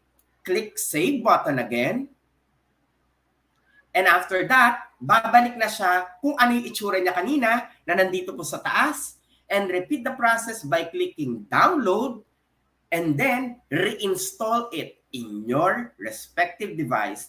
In that way, it will happen and to have a new one. Now, some of you will say, Sir Mark, for premium feature lang daw po avail yung editing. No, you can avail the editing portion kahit po free version or free account. My account is actually free. So ang gagawin ko lang, again, I click the chosen app, and then after choosing the app, I could click the edit button. Now, paano magiging premium? Yung premium kasi, ito yung pwede kang mag-custom fit talaga ng bonggang-bongga, hindi naman natin kinakailangan i-custom fit natin. So take note that this usability tool is applicable anytime. Pwede nyong i-edit yan, i-revisit from time to time, and then just put up the version, pataasin ng version, anything na, kunyari, pangatlong edit mo na, di gawin mo na siyang version 3. So ganun lang po, and then click the save button and hit the download file. I hope with our session na ipinakita ko kung paano po natin pwedeng i-enhance ang ating resources ay makatulong po sa inyo. Now, let's move out to the utilization of these apps. Apps are good to run, but at the end of the day, when we talk about digital classroom, it focuses on how we are going to bridge the use of open educational resources, the heart and soul of the EdTech Unit. Now, I'll present to you our next tool.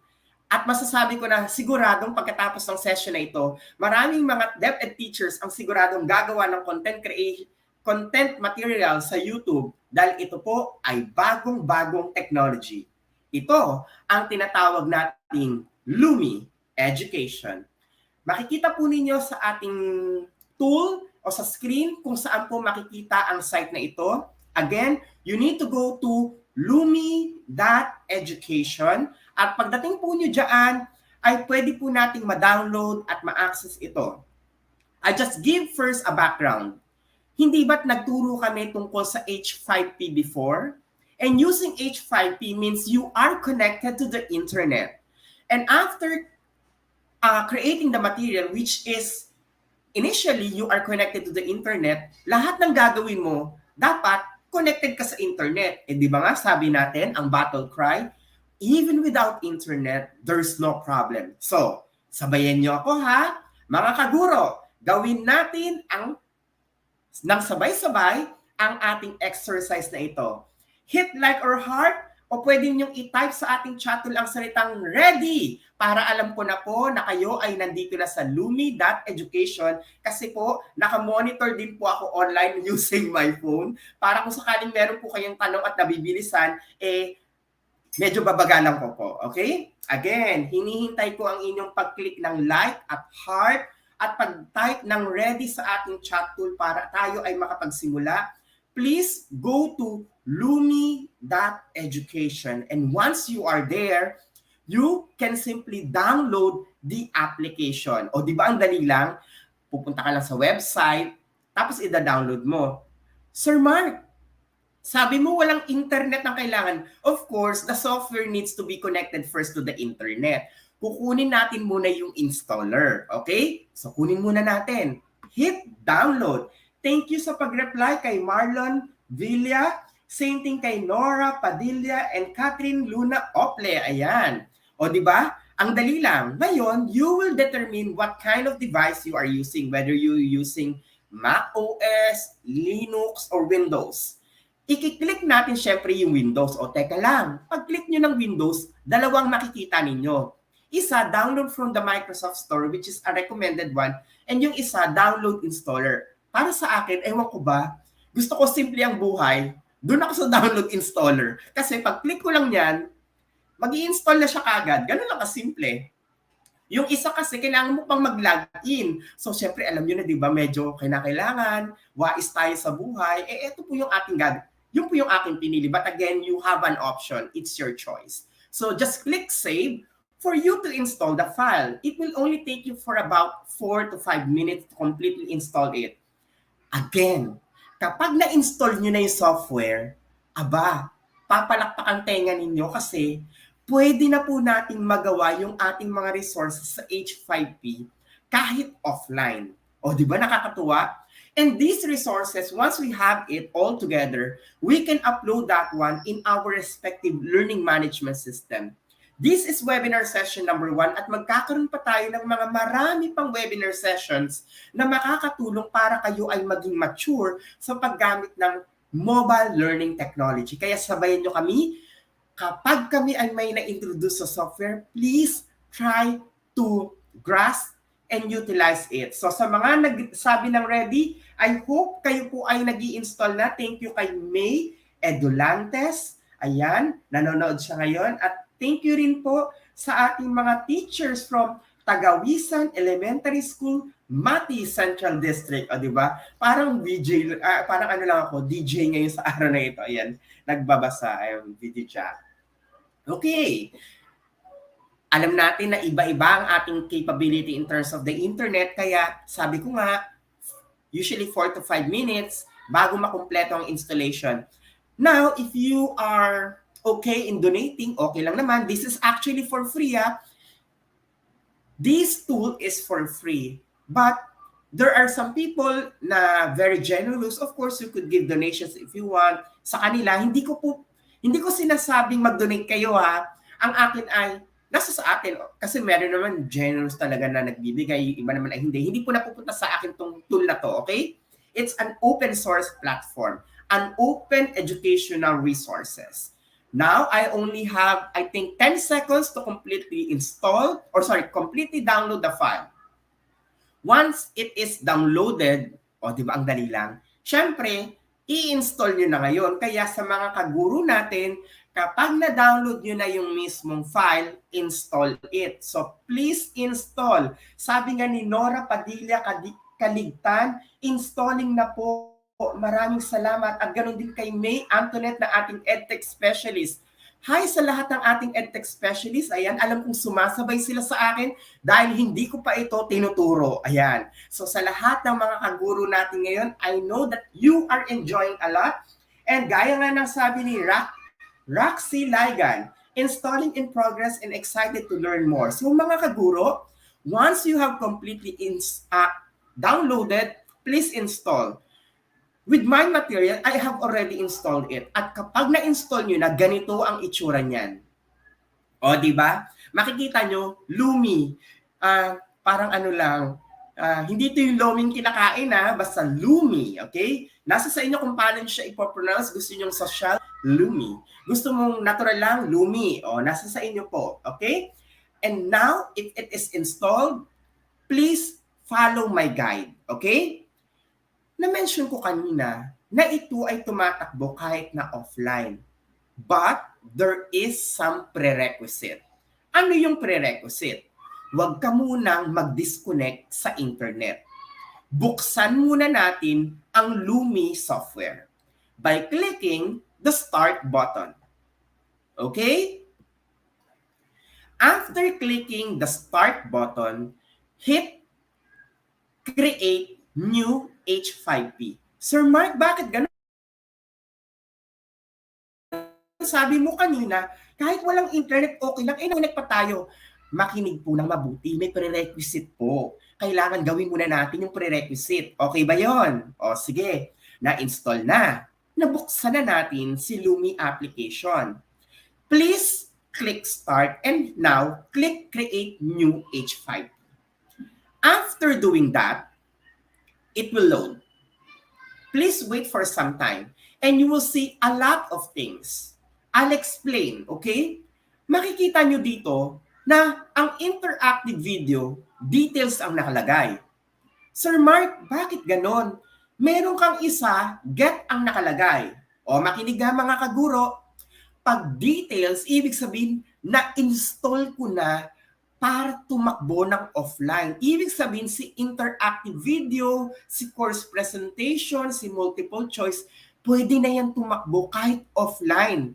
Pero yung quiz question set, kapag kinilik ko yan, hindi yan tatakbo ng offline kasi I need to get it. Therefore, if you have a strong internet connection as of the moment, please click get in order for you to install and run it offline.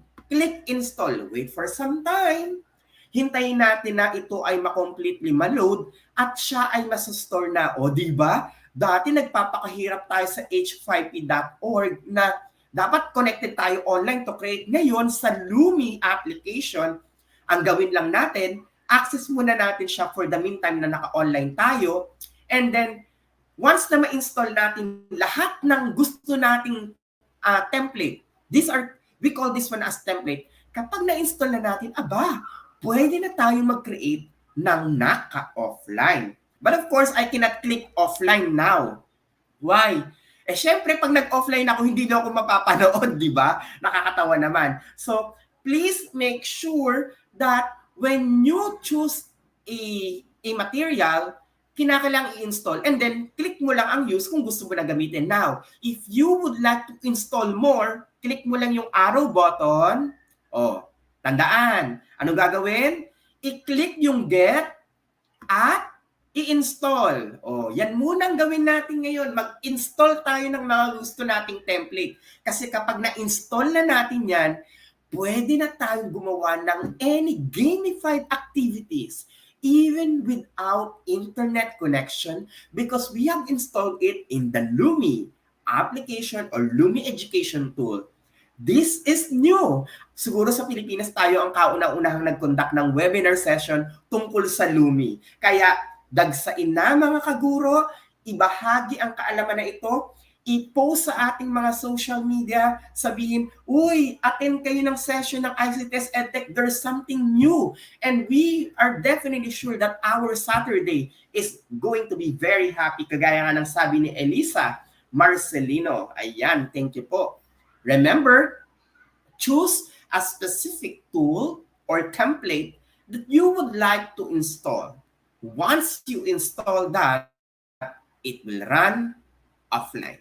Sana po ay nakuha natin yun mga kaguro at sa araw na ito, i-gamify natin at tuturuan ko kayo paano gumawa ng ating first introductory tool. 3 ang aking ituturo. Kaya naman, sabayan ninyo ako ha. Kinakailangan ay makapag-install tayo ng template na aking babanggitin.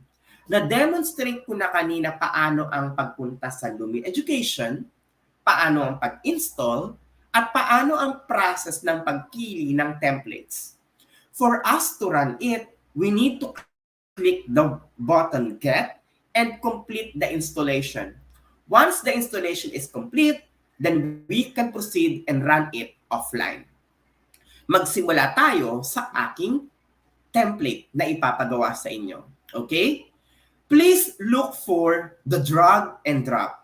I repeat, hanapin ang drag and drop and make sure that you have clicked the word get. Ako kasi nagawa ko na, kaya details na lang siya. So ito ang ating gagawin. Sir Mark, ano yung drag and drop? The drag and drop activity allows learners or users to drag a file or drag an image or text to a respective box or block para ma-determine kung tama o mali ang kanyang sagot. My dear teachers, this is a gamified tool to supplement and support learning, not a quiz activity. I want to reiterate that. The one that we are doing is a material which will help our learner learn more with these topics that we are teaching them. Nakuha po ba natin? Hindi ito quiz. So, I hope you are done downloading the template for the drag and drop. Let's choose that. I'll click drag and drop. Pakiclick na rin po. Mga kaguro, sabay-sabay tayo. Makikita natin ang title. Ibig sabihin, yan yung title ng ating activity. Halimbawa, ako ay guro sa Araling Panlipunan, Baitang 7, na ninanais ko na maunawaan ng ating mga mag-aaral ang ang mga flags o yung mga watawat, yung magkaroon sila ng recognition or idea, ano ba itsura nito? At syempre, sa dami ng mga watawat na ito, pwedeng nahihirapan sila and I want to make it gamified. Okay? So, itatype ko ngayon sa aking title ay mga watawat sa action. That's my title. Again, you can think of your own title based on the activity. Okay? Now, this is my suggestion. Do not add anything in the background image. Why? If you put something, it will distract your learner. Di ba gusto natin plain and simple? Tandaan, the more simple it is, the more professional look. Ulitin ko, the simple it is, the more professional look. So if you will ask me, should I change this one? No. By default, I will not add anything in my background image and I will not adjust the task size. Hayaan ko lang yung ganyan. At ang susunod kong gagawin ay i-click ko tong button na ito to proceed to the next step. O di ba kay dali lang? I repeat, do not do anything here but proceed to the task. Okay? O sabayan nyo ako. Click that button. Ito. Ayan. Click that. Ayan. And this is your gaming field. Dahil wala akong nailagay kanina na image, wala ito. Puting-puti. Kasi gusto ko simple lang eh. And I'll put on top my direction. Di ba lagi sa ating activity, naglalagay tayo ng panuto. Click letter T for the text. Hit that. And then, type the directions. Itatype ko, panuto. Ilagay sa tamang kahon ang watawat ng bansang makikita sa ibaba. That's my direction. Ibig sabihin, pwede tayong mag-custom fit, pwede nating i-localize. Kung mother tongue man yan, pwede mong gawin yun. And I'll just make it bold para to give emphasis sa aking panuto. It's simple. Pagka-type natin, ang gagawin ko lamang, wala na akong gagawin sa iba, I'll just click done. And it will be reflected. Ang gagawin nyo lamang ay i-drag ito at isaayos.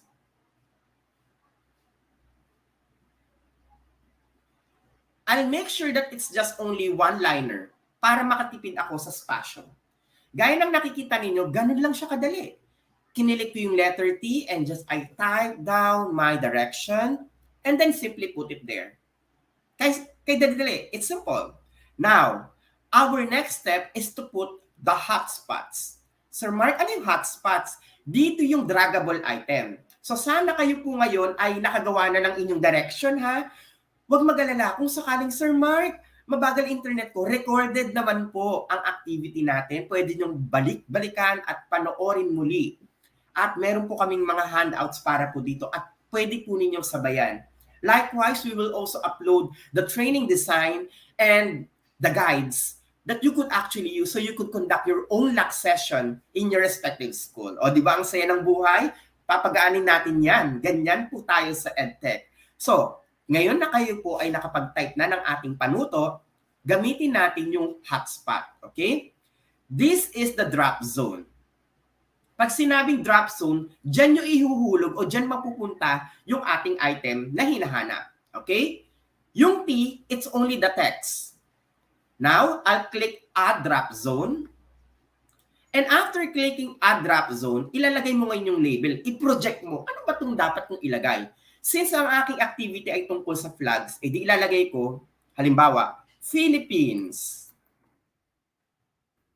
O, diba? Ganun lang. Tapos, ang susunod kong gagawin, kinakailangan i-click ko po yung Enable Auto Align. Anong ibig sabihin nito? Pagka-shoot ng mismong material, automatic siyang mag-fix. Kapag hindi mo kasi yan kinilik, ang mangyayari sa liwa, parang eto yung kahon, pinatong yung picture, hindi sumasakto o hindi siya sumaswak. So para sumakto siya, i-click natin yung Enable Auto Align. O, di ba? Kay dali lang. Sana nakakasunod ha. Ang label, tinay ko po Philippines. And then, kinilik ko Enable Auto Align. After that, you need to click Show Label para magpakita yung tinype ninyong name. Di ba kay dali lang? I-type ang name, Show Label, and Enable Auto Align. After that, hit the Done button and it's there.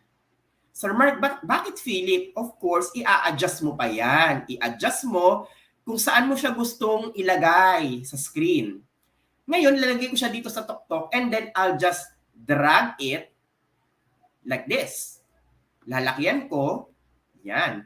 Ibig sabihin, yung Philippines ay may drop zone sa baba. Diyan isushoot yung image na gusto kong ilagay. Pero mapapansin nyo, hindi naka-center yung aking text. Kasi hindi ko naman siya ginawang center. If you want to edit it, click back and hit the edit button and choose na naka-center. Tignan nyo, hindi siya naka-center, naka-left siya eh. So, igagawin ko, lagay ko siya center para nakagitna siya. And then hit done. Di ba kay dali lang? Yun po ang function ng drop zone. Dito siya ihuhulog. Ngayon, gagawa ako ng 4 na activity na related dito o yung 4 na question. So, ang gagawin ko, para hindi na ako paulit-ulit, kiklik ko lang to, o tignan yung gagawin ko, tignan nyo muna, manood para matuto, click, hit copy, and then hit this. This is the paste button. O, di ba? Ulitin na ha. Paano? I-click lamang po yung copy and then ito po yung paste button. Ngayon na doble ko na siya. This time, I'll click Philippines and edit it and I'll change the label to Malaysia. Para hindi na ako mag-check ng mag-check. Kasi, ibig sabihin, nagawa ko na kanina, i-replicate ko lang, huwag ko nang pagurin yung sarili ko. Sabi nga, we need to work very smart. Okay? And that's one technique there. O, meron na akong Malaysia. Dadagdagan ko pa ng 2. Ano ulit ang gagawin?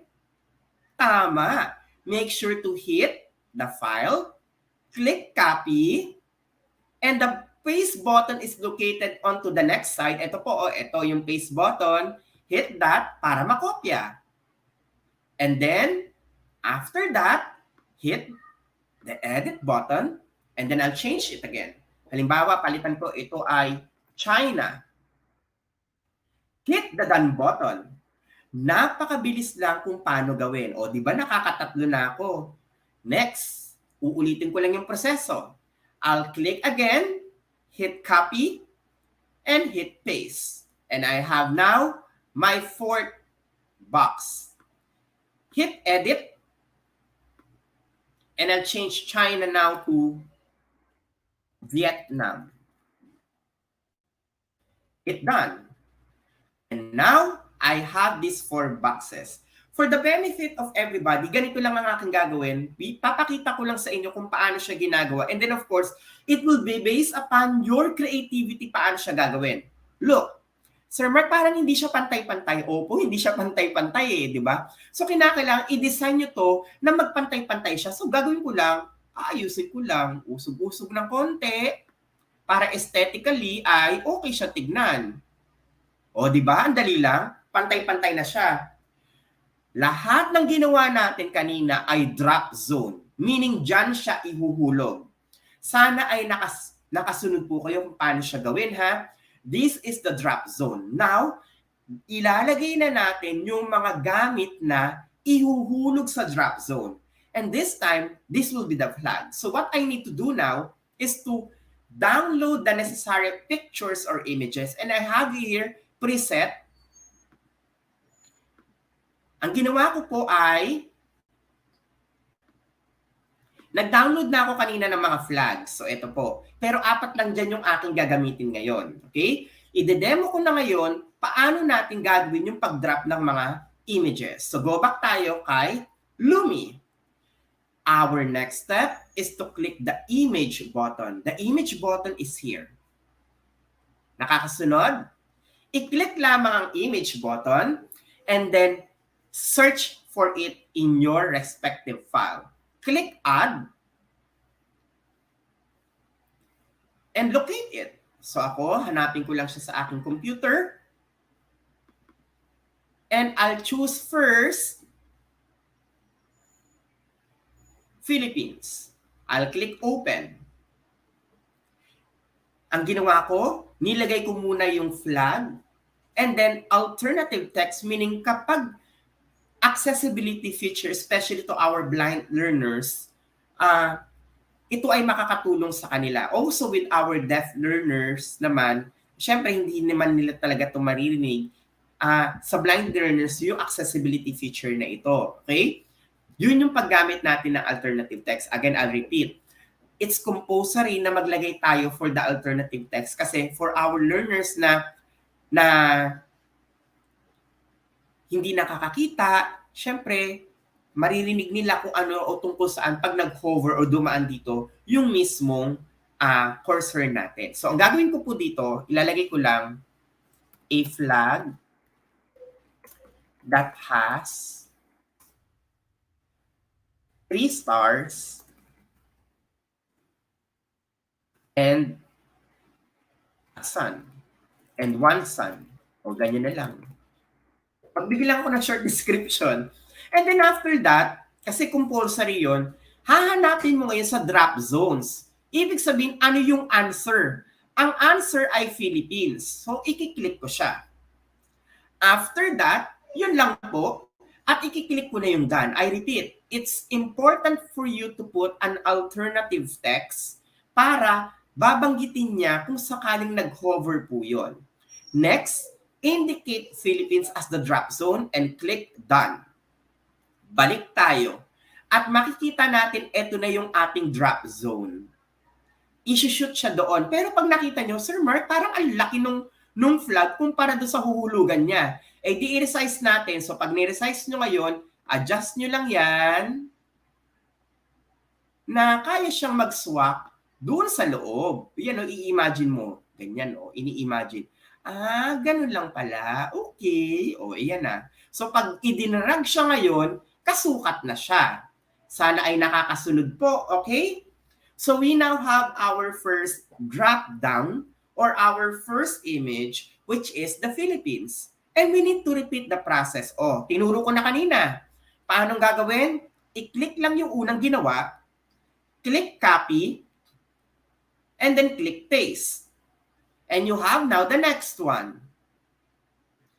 This time, I'm going to edit it.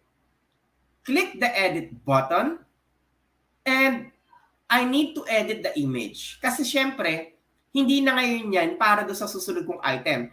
Hahanapin ko ngayon yung flag ng Malaysia. So, ang gagawin ko, click ko lang yung X, click confirm, and add a new one. I'll look for Malaysia. I'll click open. And then here, a flag that has a crescent moon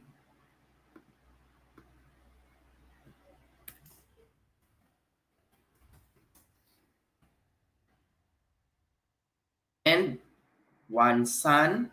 Ayan. Parang ganyan lang. And then, papalitan ko ngayon yung drop zone. Instead ng Philippines, Malaysia siya. Kasi kapag hindi mo pinalitan, magiging mali po yung pagdadrop natin o maliligaw siya ng pupuntahan. Parang tayo, kapag hindi natin alam yung tamang direction, maliligaw. So parang ganun din siya. We need to indicate the proper direction kung saan siya pupunta. And then hit done. And we have the next one. Uulitin lang natin sa dalawa. So sana nakakasunod po Tandaan, ito ay ginagamitan natin ng mga drop zones. So again, hit natin yung copy and then i-paste natin siya to have the next one. Hit the edit button. Remove the file para palitan ng panibagong image. Add it. This time, I'll look for China.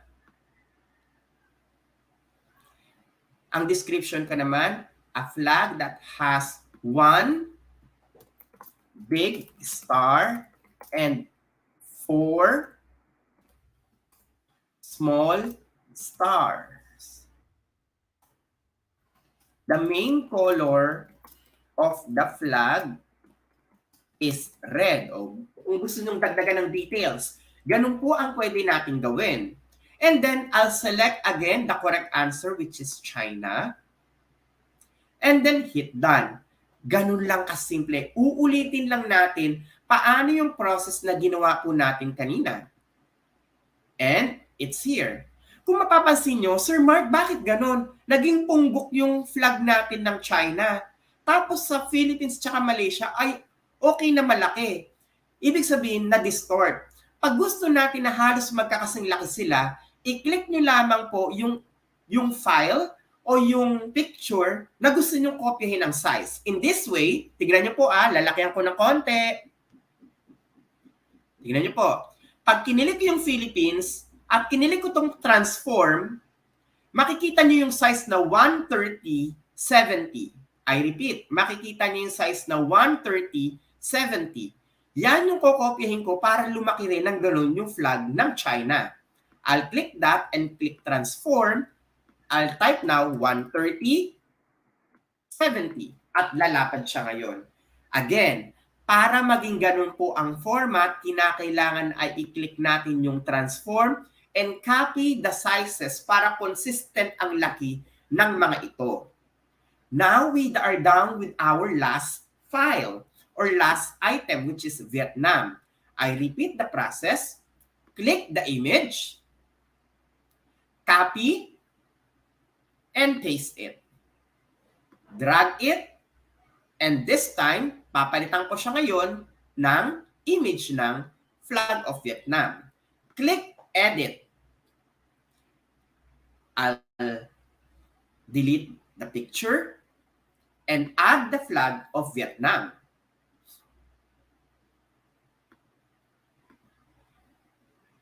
Papalitan ko yung description niya. A flag that has one big star at the center.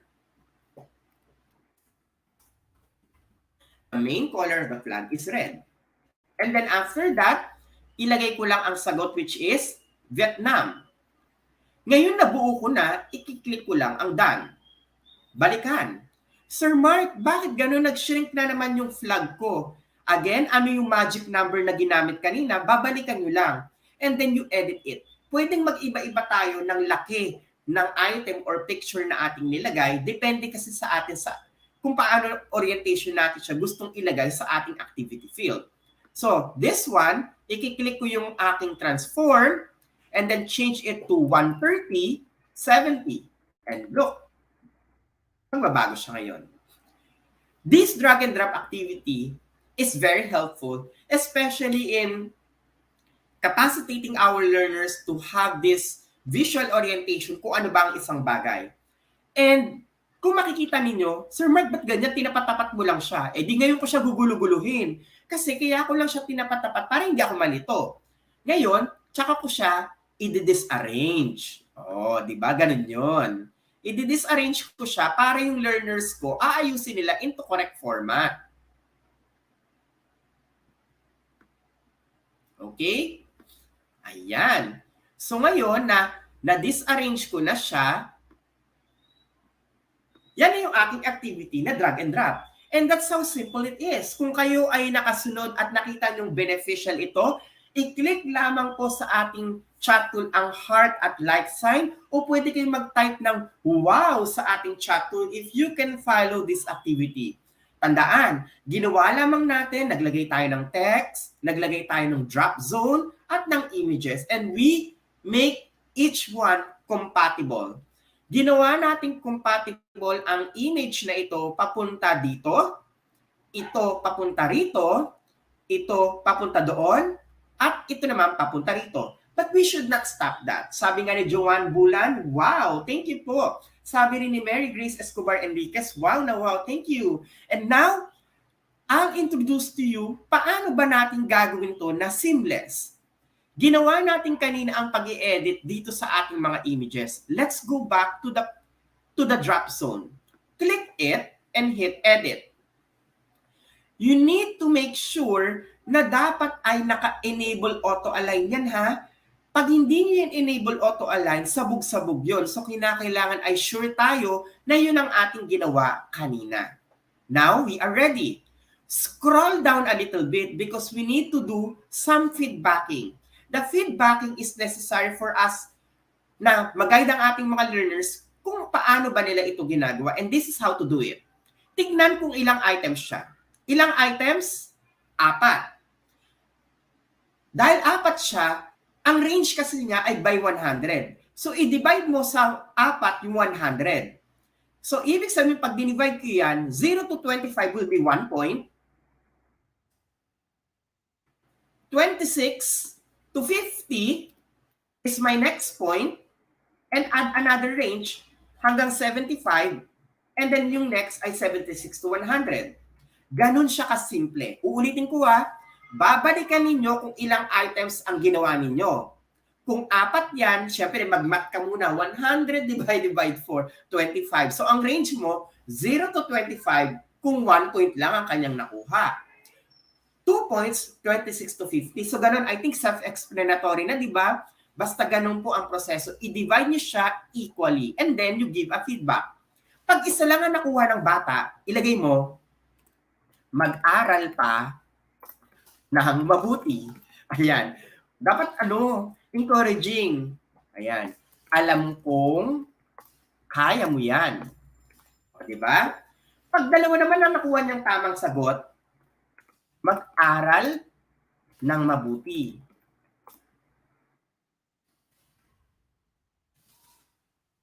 Tandaan ang mga watawat sa asya ng mga bansa. Oops. Tandaan ang mga watawat ng mga bansa sa Asya. And the next, pag 3 na ang kanyang score, ibig sabihin ay mataas na o in a way okay na, mahusay. Nakuha mo ang 3 tamang sagot. Tapos kapag nakuha niya lahat, syempre iba na. Napakagaling. Pinabati kita. O, diba? Talagang nag-aral ka ng mabuti. O, ayan. So you could even give words of praises sa ating mga mag-aaral dito sa ating feedback. Okay? So ganun po tandaan. Yung percentage is dependent kung ilan yung activity na ginawa mo. And now, after that, you have actually distributed it evenly. Punta tayo sa behavioral settings. Sa behavioral settings nakalagay kung gusto mo bang pwede nilang i-retry ang kanilang ginagawa. Of course, kailangan i-retry para at least para lang sila naglalaro. And then, this one is actually by default. Ako okay na sa akin tong default na ito. Okay? Pag default ay okay na yan. Next, drop zone highlighting. I suggest ay okay to na naka-default tayo na when dragging para at least naka-highlight lang siya kung idadrag natin. Lahat ng ito ay kinakailangan ay preset but we will activate enable full screen. Why enable full screen? Para kung ito ay malagay na sa LMS, pwedeng maging full screen para sa mga bata. Kapag hindi mo kasi ito kinilik, napakaliit niya. Di ba? Ayaw nating nakaka-stress. So, i-enable mo yung full screen. Okay? Yun lang ang ating binago Take note. Pagka-click natin sa behavioral settings, baba ka lang, and then i-click mo yung enable full screen. Next, since my subject is in Araling Panlipunan, I want to make it contextualized, punta ako ngayon sa text overrides. At dito, pwede akong mag-iba-iba ng mga salita. Dito sa drag and drop, ayan.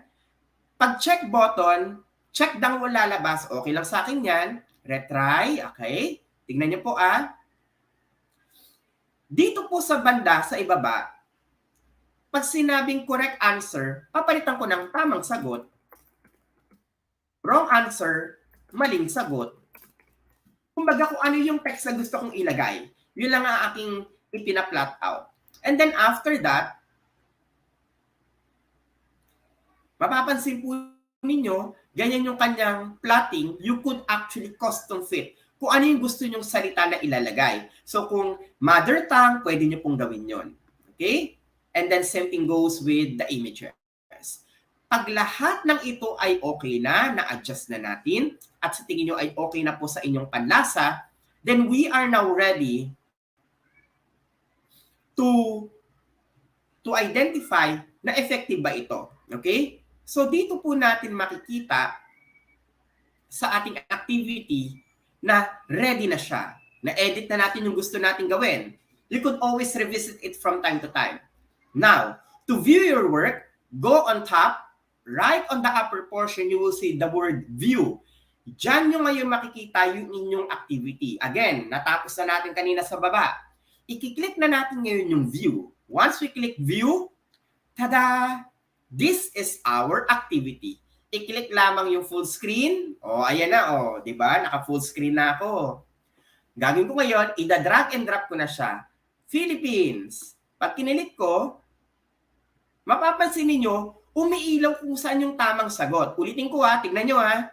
Pag kinilik ko yung Philippines, at ginalaw ko siya, umiilaw. Sir Mark, parang andaya, sinasabi niya yung tamang sagot. Listen attentively. Sabi nga natin, it's a gamified version wherein we are helping our learners to learn efficiently. At habang ito ay kanilang ginagawa, na ma-maximize at na-memorize nila yung skill or yung activity. So pag kinilik nila, sa mga Philippines, ay ito. Okay, dito ko ilalagay. China, saan ba to? Dito ba to? Pag dito niya siya lagay sa Malaysia, oops, bumabalik. Bakit? Kasi mali yung sagot mo, binibigyan ka na nga niya ng guide. Ang China ay nandito, nagbabox na siya yung may guhit-guhit. I-shoot nyo doon. Yan. Malaysia. Kunyari, inangat mo siya at nagkamali, babalik yon. Di ba? Napakahusay. So, ibig sabihin, pag kinilik natin, nag-guide na siya kung saan siya papunta.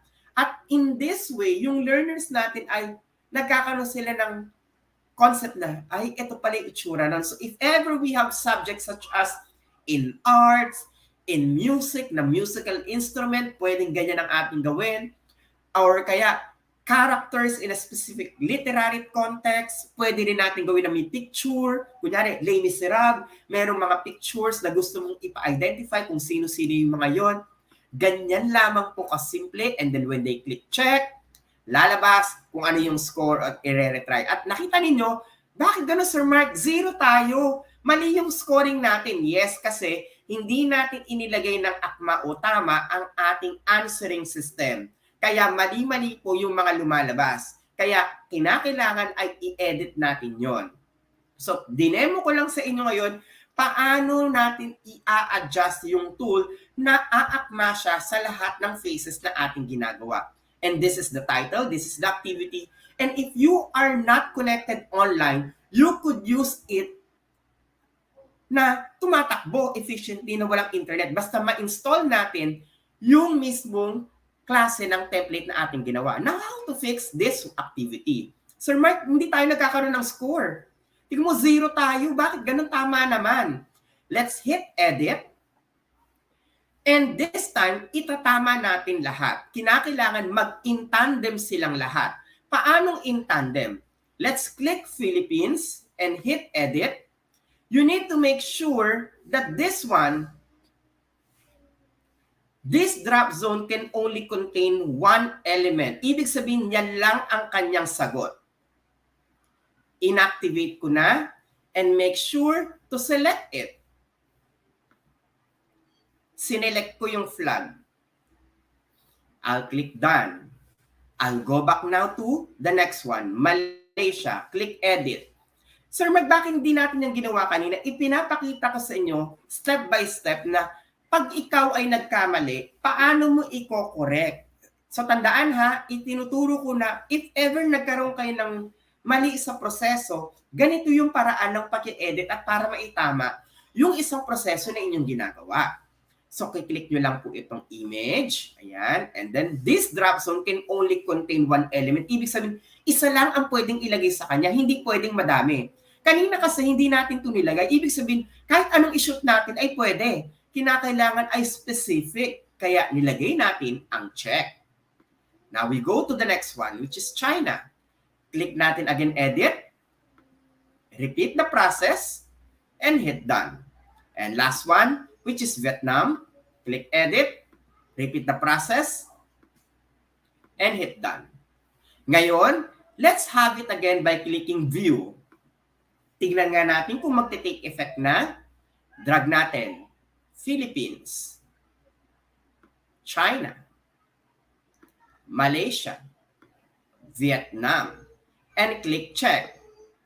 Tada! May score na siya ngayon. Sir Mark, bakit nagkaroon na siya ng score? Kasi inactivate na natin ngayon yung mismo mga drop zones na kinakailangan ay isa lang ang pwedeng i-shoot sa kanya. Kapag hindi natin inactivate yung isa lang ang pwedeng mag-shoot sa kanya o pumasok na image, hindi siya magka-count as 1 point.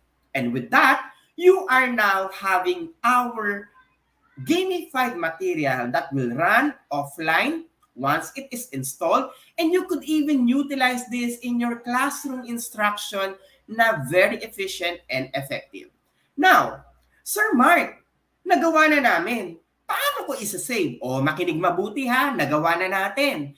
Tamang-tama na lahat. Nalagay na natin yung picture, yung image, yung settings. Magsa-save na tayo ngayon.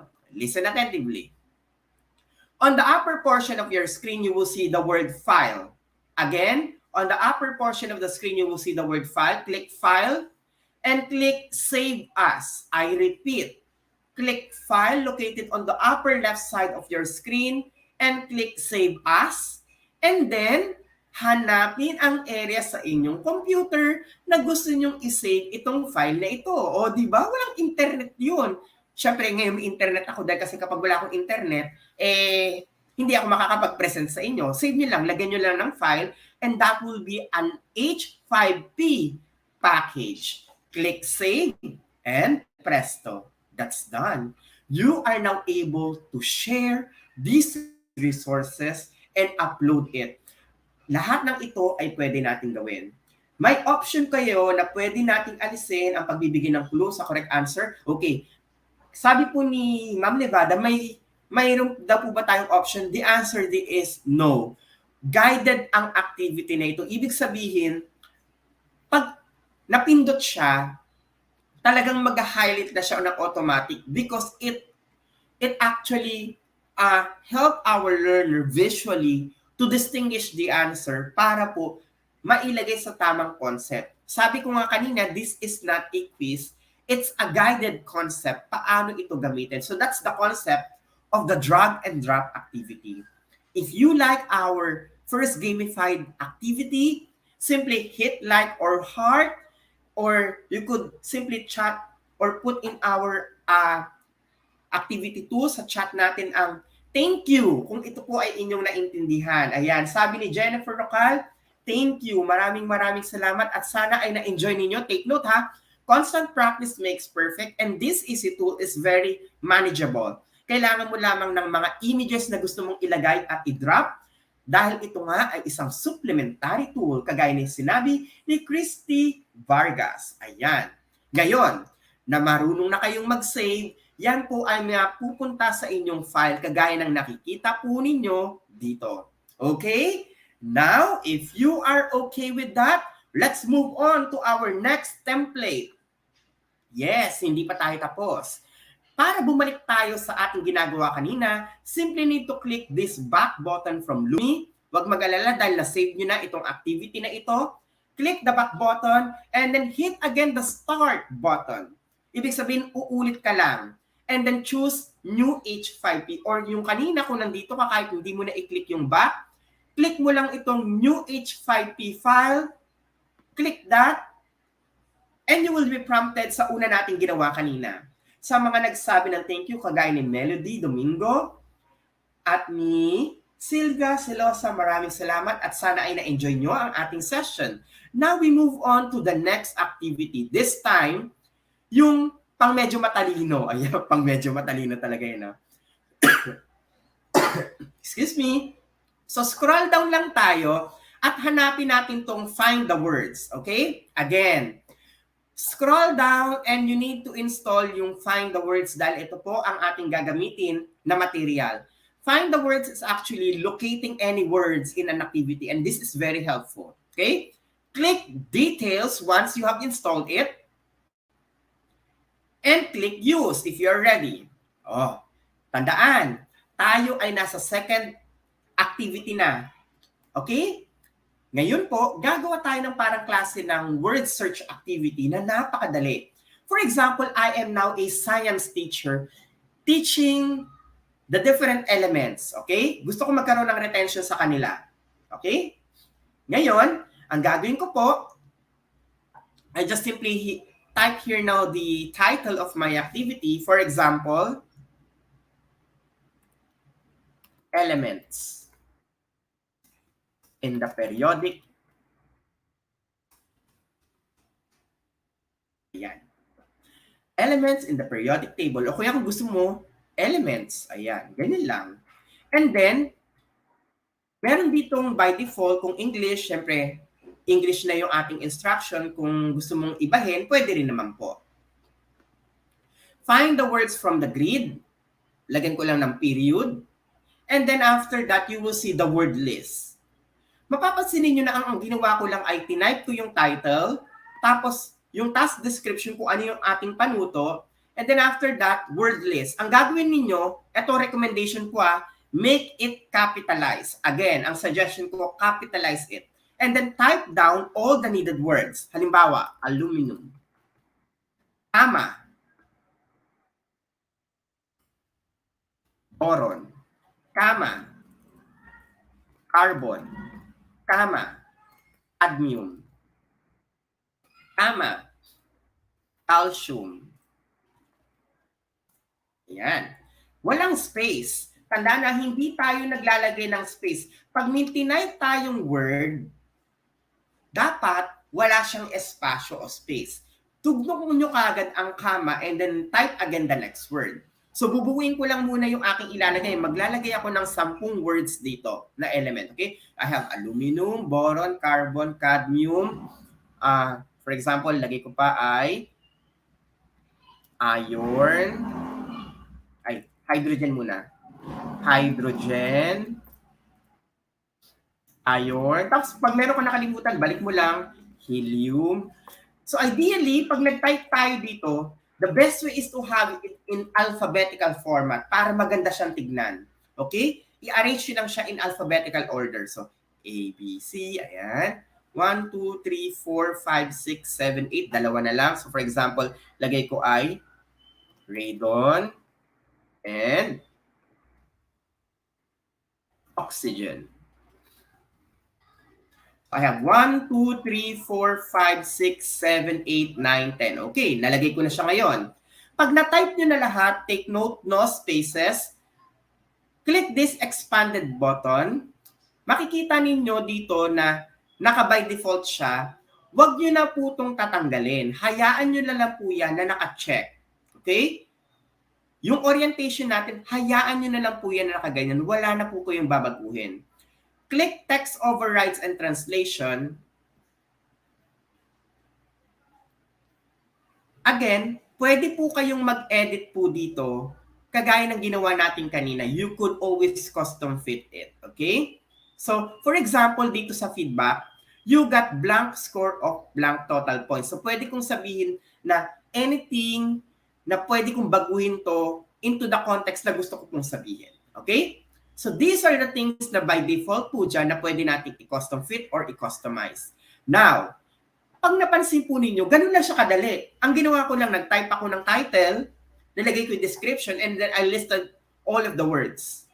Ngayon na nagawa nyo na yung lahat, punta ulit tayo sa taas and hit the view para makita natin at malaro yung activity.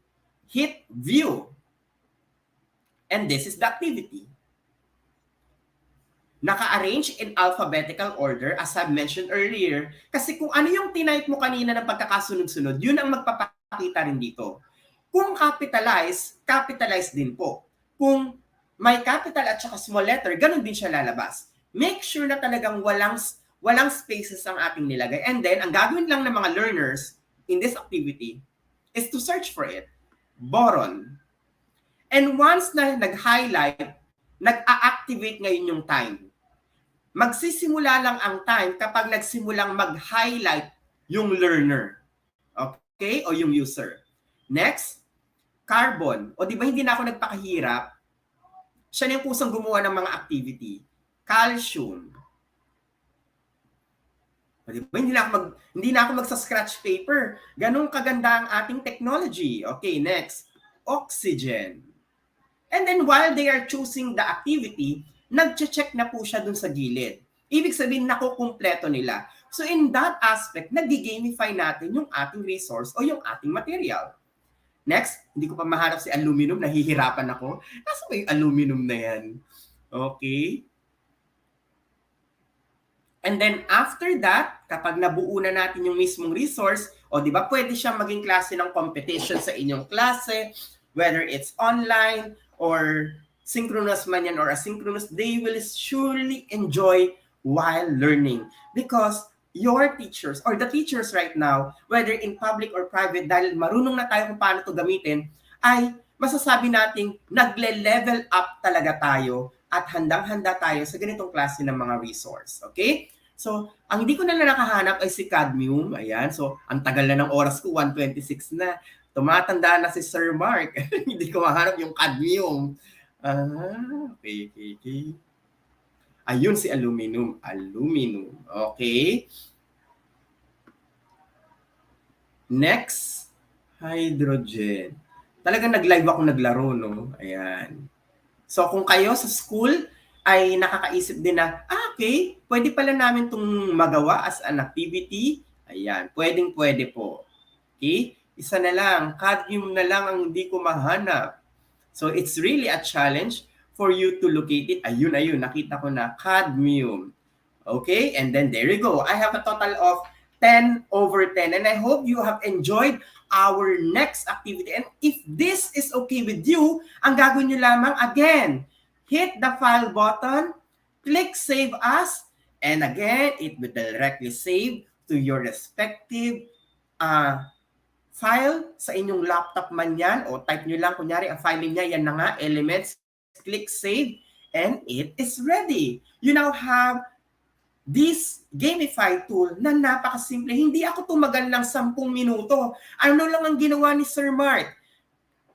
Nag-type ako ng aking title, nilagay ko yung description, tapos nilagay ko yung mga sagot. But tandaan, mga kaguro, huwag maglalagay ng space. Kinakailangan pag nilagay yung word, kadugtong na siya ng comma, and then yung next word agad. And then, the best way is actually have it na naka-plot it down. Okay? Ngayon, kung sakaling masyadong mahaba ang mga words ninyo, okay lang yan. Bahala na siyang mag-adjust para sa inyo. Kumbaga, siya na yung bahalang maglagay, may sarili siyang artificial intelligence para i-locate at ilagay yung mga salitang ilalagay mo.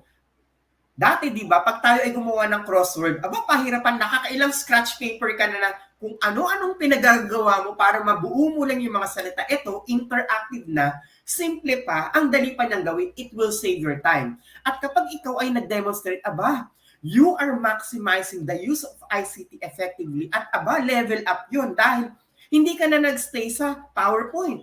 Hindi ka na nagstay doon sa simpleng tool, but you are now gamifying it effectively. Sabi nga ni Jamie Puse, swak na swak para sa COT. O di ba? Pak na pak talaga pag nag-COT kayo. Sobrang husay at sobrang galing. But wait, there's more. We still have our last app for the day para sa ating webinar session number 1. Siyempre, hindi ko kaya ituro lahat dahil kulang ang ating oras. Ayaw na namin kayong ibabad ng sobrang tagal sa ating webinar. So ngayon, dadako tayo sa ating susunod na template. Okay? Again, paano yun? Pwedeng i-back nyo na lang and then click New File or simply click New H5P File. Let's click it.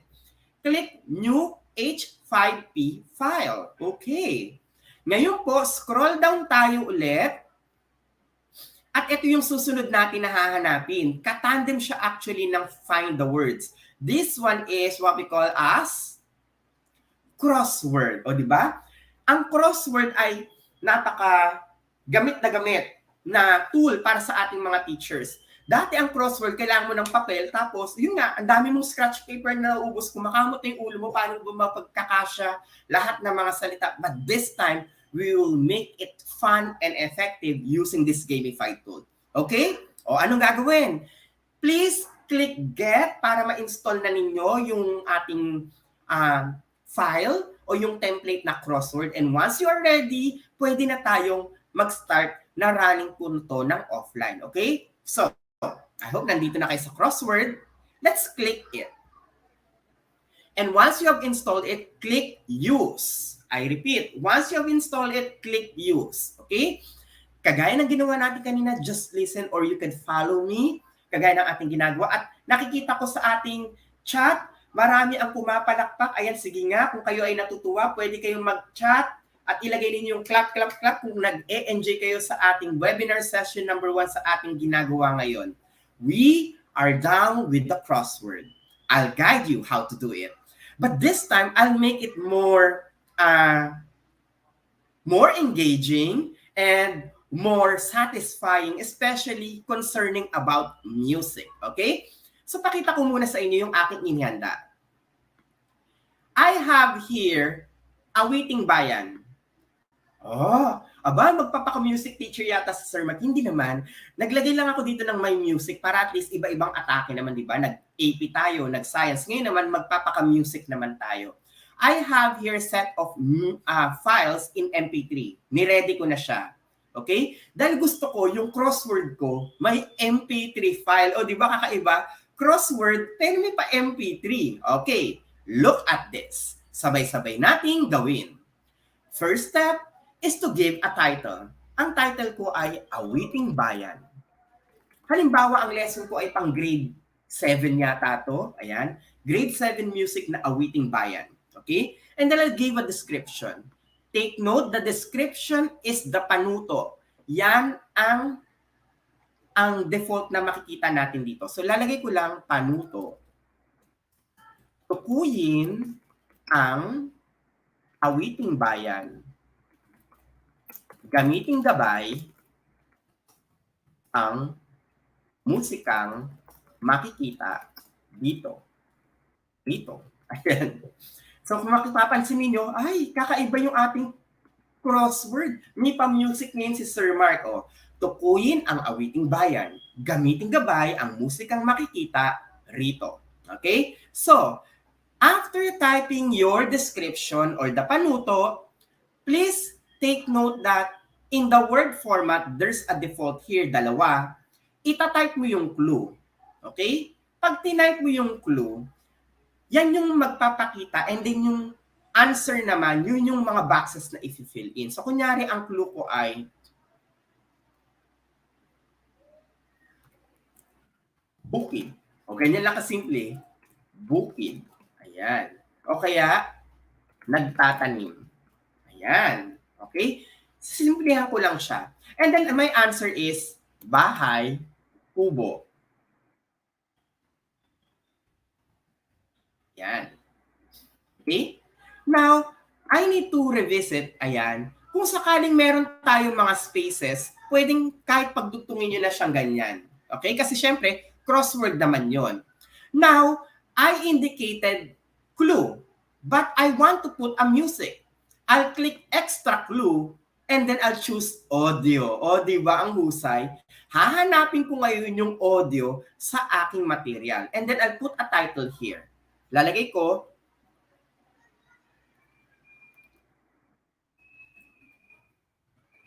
musika.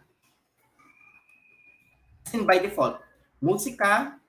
And then after that, pwede mo rin ilagay na, kunyari ang title ay, o material ay bahay kubo.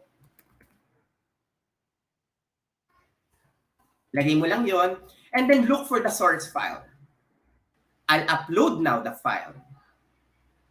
Di ba kayo isa yan ito? Lalo kapag wala ka namang internet talaga, ayan. So, lalagay ko ngayon yung bahay kubo.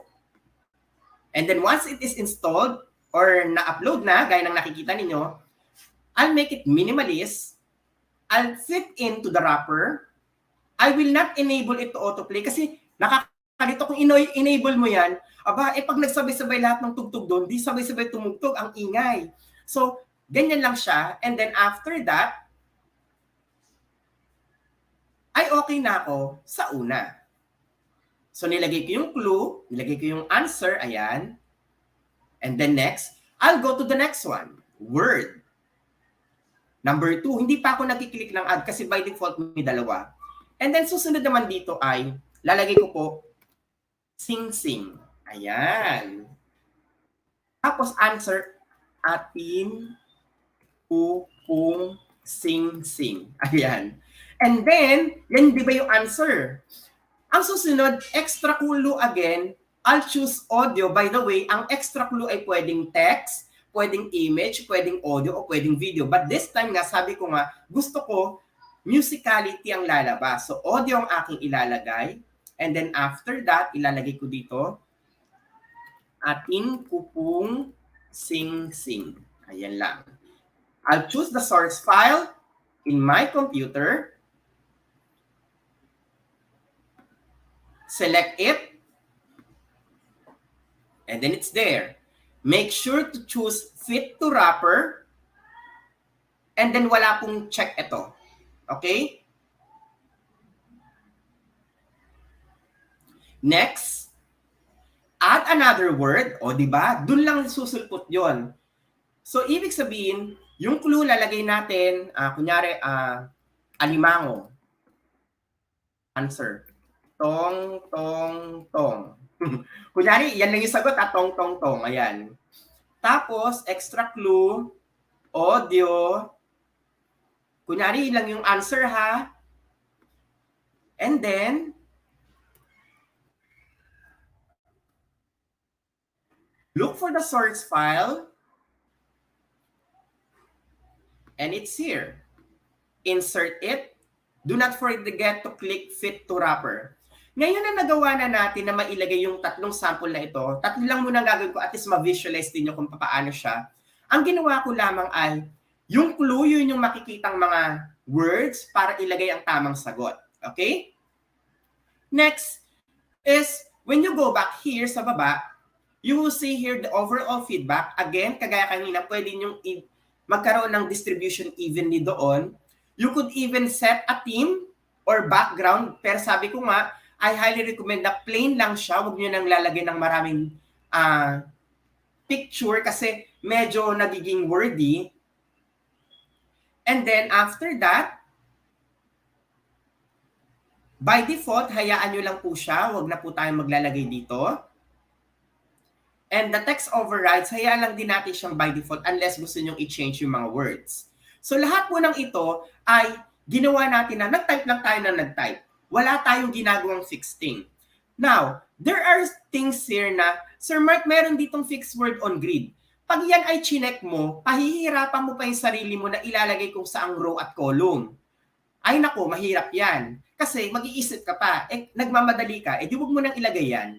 Para at least, by default, wala ka nang problemahin. So, wala tayong ginawang pagpa-plot. As nilagay lang natin yung clue word at saka yung sagot. And now, we can view our activity. Look at this. Now, if you will try to view our activity, this how it looks like. Siya yung kusang maggagawa ng arrangement para sa inyo. See? Ito yung panuto. Ito yung ating mga boxes based doon sa ating nilagay. At ito yung ating 3 samples kanina. Now, makikita po ninyo na alimango yung ating clue. Tapos, ito siya. Hindi tayo dito magta-type. Dito tayo magta-type. So, you just need to click it and then put the answer. Kung yun yung sagot. Now, kung sakaling hindi maintindihan ng learner na, ay ano kaya itong ano na yan, item na yan, meron ditong I, meaning ng I na yan, yan po yung ating extra clue. When they click it, they can listen to the music.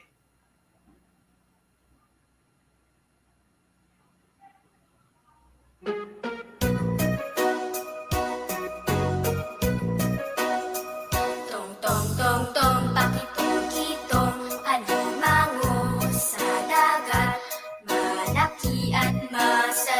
O, di ba ang saya? Yung crossword ko, nilagyan ko ng clue, which is, it could be actually a text, an image, an audio just like this, at pwede ring video. O, eto pa, kunyari nagtatanim, hindi niya naintindihan. Ano kaya itong nagtatanim na to? I-click lang ng bata yung extra clue mo at i-click niya yung play button. Makikinig siya ng tugtog.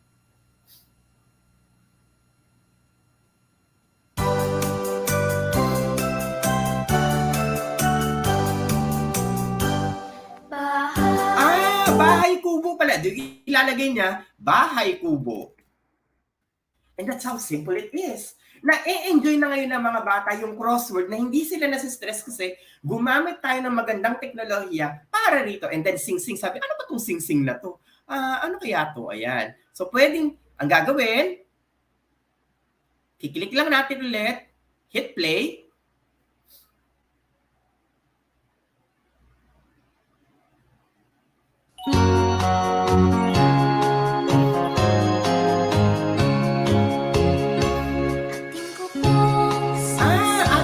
sing-sing, and then they just need to type it. Ganyan kadali ang proseso. So if you have followed the step-by-step procedure kung paano ko pinakita kanina, then you'll be having a ample time to maximize this tool.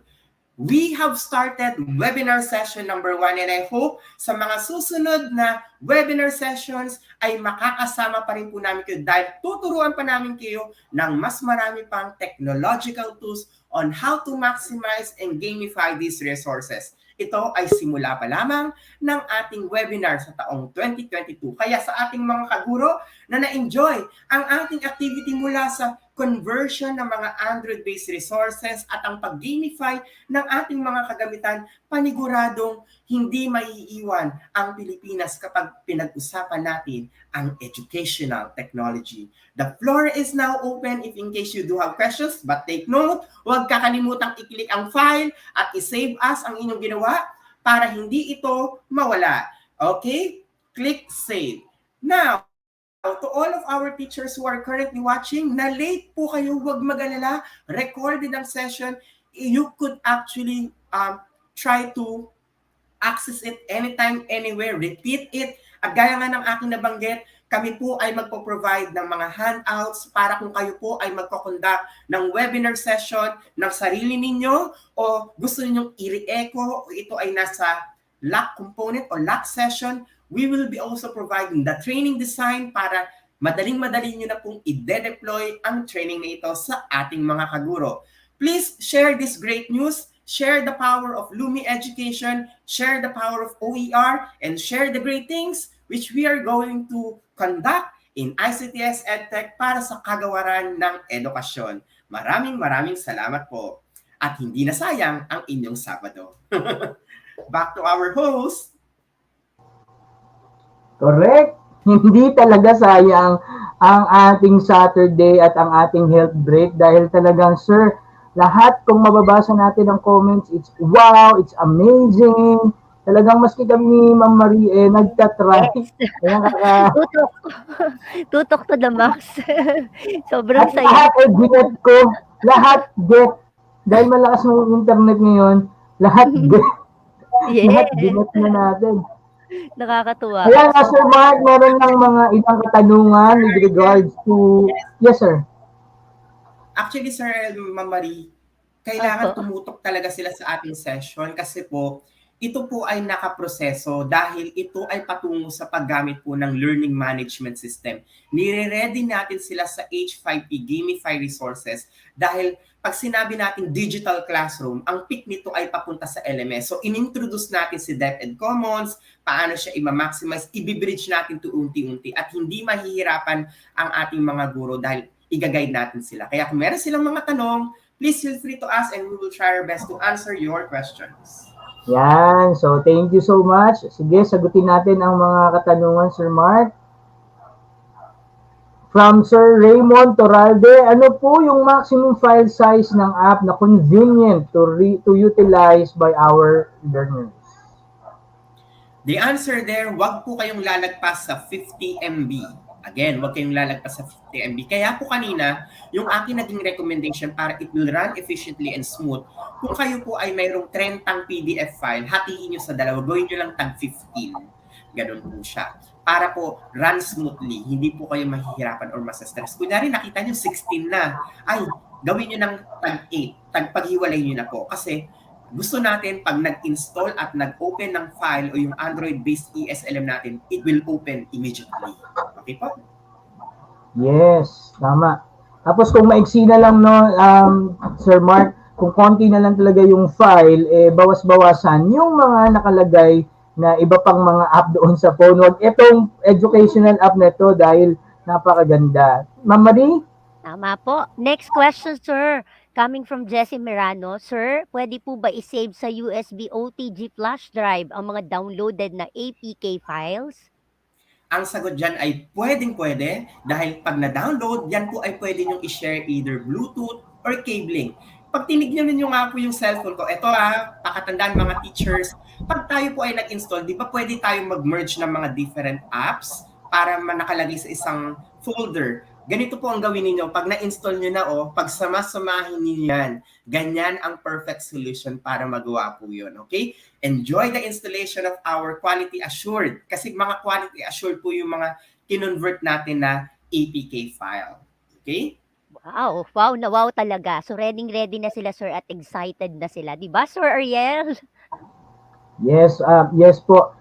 From KCG, Sir Mark, pwede po bang i-compress yung file if ever 28.8 MB po yung nagawa kong 2 modules? May mga student kasing limited yung storage ng phones nila.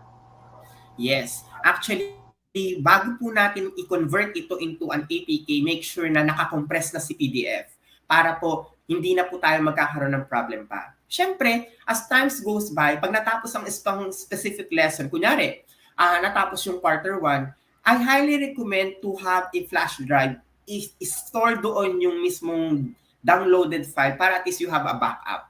Ngayon po, kung sakaling hindi talaga maiwasan na napupuno yung storage, that's the time na kinakailangan natin i-uninstall ang mga applications na hindi na natin kinakailangan munang gamitin pansamantala. Sabi nga, learn what is your priority. And if your priority is utilize the maximum use of your device or your equipment, then prioritize the educational apps first. Study first before leisure. If you are already done with it, then you could always reinstall. Kaya nga may word na reinstallation. May pwedeng balik-balikan. At ito ang masarap, balik-balikan. Ayun po. Ayan. So next question, sir, coming from Miss Eunice Rivera Buencamino. How can we share the APK online? Like for example, if gusto kong i-share sa mga students ko. Okay. My answer to that is, if you are going to share the downloaded file in DepEd Commons, wag nyo na pong i-download at i-share sa kanila. The best way is to encourage your learners to go to DepEd Commons at sila na mag-harvest or mag-download kasi libre naman yun. At least hindi ka na stress. Ang binigay mo lang na direction, these are the step-by-steps. Okay? So, pwedeng yun yung isang paraan. Pero kung ikaw naman ay nag-develop ng sarili mong resource at gusto mong i-share, this is my recommendation. Number 1, use the DepEd Learning Management System. We'll be having a session for it, paano mag-upload doon at doon pwedeng i-harvest ng mga bata. Or, number 2, upload it using a Google Drive material, get the URL link, and share it with your learners. Take note that you cannot upload an APK file in Messenger.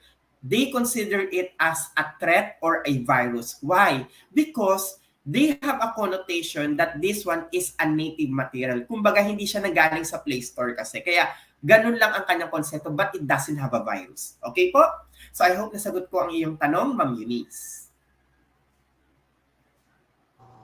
Sir, may need po ba na i-download ang ating mga estudyante para ma-open nila itong ating Lumi?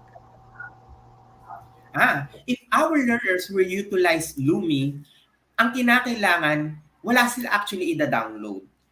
Kung i-open nila yung mismong file na ating ginawa, it's either we put it in the LMS or at the same time kakalain natin ay i-download din nila yung Lumi. Uulitin ko, there are 2 options. Kapag tayo ay gumamit ng Lumi app and then we have installed it. Tapos, nag-upload tayo using our DepEd Learning Management System because there's an H5P there, the one that we conducted last year. Yung po ay magagamit ninyo para ma-access din ng mga learners. Monitor ninyo ang kanilang progress o ang kanilang score because that's the design of the LMS. However, it's connected for the meantime online. But DepEd is working efficiently to make it also whitelisted kagaya ni DepEd Commons. Now, kung sakali naman, Sir Mark, baka pwede yung meron silang magamit kahit hindi sila mag-access muna pansamantala ng DepEd LMS. Gaya ng na-mention ko, ipa-install nyo rin po yung Lumi. And then, they just need to open it, yung file na sinend ninyo para magamit nila. All of these things is capable. Okay po? Sana nasagot ko po yun. Miles de los Reyes. Ayan, next question, sir. Is there a feature to download the scores of the student when they use this app, sir? Yes, there is a feature like that. You could download the score if it's uploaded in the learning management system. That's the answer there. Why? If it is not in an LMS, it runs independently. You don't have any control. Meaning, you just gamify it, you just share it, and an activity that will supplement learning. But for you to determine the score, you cannot have that unless you utilize by uploading it in the LMS. So, sa mga nagtatanong po, kagaya ni Reggie Fabro, abangan ang aming mga susunod pang mga session dahil ililink natin dito ang paggamit ng ating LMS. But of course, we will teach you all of the templates na makikita sa Lumi. Unti-unti po. 3 ang ating ginawa ngayon, kaya abangan ang ating susunod na webinar session. I think we could answer last 2 questions before we proceed to the next activity. Thank you. Okay, sir. Sir, from Gabriel Angelo Dadula, sir, ang nagawa ba natin sa Lumi, pwede ba nating ilagay sa Kotobi? That's a good question. My answer to that is know your priority. If you know your priority, then alam mo kung paano sila gamitin. Para saan ba si Kotobi? Si Kotobi ay ginagamit para makakreate ng EPUB file. Okay? Para saan si Lumi? Si Lumi ay kinecreate para makagawa ng H5P file or HTML5 file.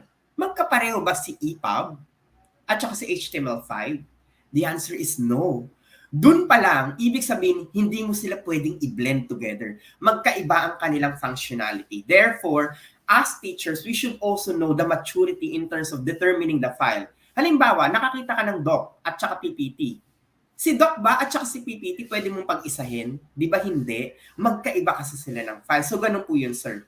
But, anything that you created in Kotobi and then you create something like also in Lumi, siguro magandang wag natin gawa ng duplicity. Maganda gawa natin ng sariling identity. Kotobi is utilized for the ebook source, while Lumi is used for gamified source. I think that's the best concept about it. Okay po? Salamat! Ayan, next po, sir, question coming from John Paul Alterado. After ma-install ang Lumi ng mga students, pwede na bang offline niya mabuksan ang ginawa mong activity? Yan po yung question. Yes. Kagaya po ng aking na-mention kanina, importante na ma-download muna yung Lumi software. Pag na-download, syempre, kinakailangan updated. Nakita nyo kanina yung difference ng get at saka details. Dapat yung learners nyo rin ay ma-activate na. Kunyari, crossword yung ginamit ko. Hindi niya inactivate yung crossword. Kailangan ma-activate niya para bumukas. So, ganun po yun. Just a safe activity how to open a respective file. Okay po? Salamat, Sir John Paul. Ayan. At meron ako nakita kanina, may nag-comment, so Sir Mark, pwede daw ba ang Lumi at saka Moodle i-integrate? The answer is yes, because LMS is the topmost system in educational technology. Ano yung bracket niya na nasa baba? Si Lumi ay isang H5P na pwedeng i-shoot sa LMS. Si Kotobi ay isang material lang din na pwedeng i-shoot sa LMS. Kaya mga kaguro, ating yakapin ang paggamit ng DepEd Learning Management System kasi lahat ng gusto nating ilagay at lahat ng ating pinagagawang resources na interactive ay tatakbo efficiently doon. Kaya masasabi natin na papasok tayo sa world-class education. At saka yung sinasabi natin, we are slowly building up the digital classroom. Because at the end of the day, we want to boost out the best in you, our dear teachers. Naniniwala kami na kayang-kaya ninyo once you are guided properly. Yes, so with that, thank you so much. At ang iba pang mga katanungan ay mukhang nasagot naman na, Ma'am Marie. No? At ang Yes, iba yes. pa, huwag kayong mag-alala dahil meron pa nga po tayong session for this at yung mga hinihingi niyo pong mga handouts, just wait, there's more. Ika nga, okay? Yes. So thank you so much, Sir Mark. And I know, Ma'am Marie, ay nandito na ang ating mahal na direktor, ang napakasipag na direktor ng ICTS na walang iba kundi si Direktor Abram YC Abanil. Yay! Good morning, Ariel. Good morning, Mark. No? At belated happy birthday sa inyo. Good morning din kay Marie. Yes Matagal na po. tayong hindi nakita, no? Hello So I'm po. very happy to see you dito Yes kahit po. virtually lang. Hopefully, bumaba na yung surge natin sa Omicron para makapagkita-kita tayo ulit physically sa central office. And good morning din sa lahat ng ating mga participants. I know madami sa inyo ay mga mga suki namin dito sa aming mga webinars, kaya maraming salamat sa inyo for your continued patronage dito sa aming mga webinars. We arranged this particular training para ma-maximize natin ang ating mga open educational resources that are already available dun sa DepEd Commons, and para maturuan din naman kayo on mga additional tools dito sa Android as well as dito sa ating learning management system that you can use to gamify yung mga learning resources that you will be giving to your respective learners, no? Alam naman natin na pag gamified ang mga resources natin, magiging mas interesting ito sa ating mga kabataan. Ito ang power ng technology ngayon. It really allows us to make our materials more engaging, and to tell you the truth, we are still at the tip of the iceberg, no? Marami pa itong mga additional uses, additional mga potentials itong technology, and we in the ICT service will continue researching and exploring other ways of using technology para ma-share naman namin sa inyo at magamit inyo sa inyong mga respective classes. So with that, I thank you again for joining this webinar, and I look forward to seeing you in our future webinars. Please share what you have learned today with your fellow teachers and use them in your respective classes. Maraming salamat ulit sa inyong lahat at magandang araw. Please stay safe and keep healthy. Good morning ulit. Thank you, Direk, and please also stay safe and healthy. At marami pa po tayo, no? Tama po kayo.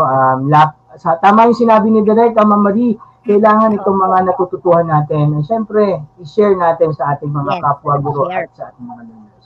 Thank you, Direk. Have a good day. Salamat po. Salamat, Ariel. Keep safe po. Ayan. Ayan, Ma'am Marie, ang dami nating natutunan. Ang dami, sobra. Pero Sobra maisip na. pa lang yun, meron pa tayong susunod na session.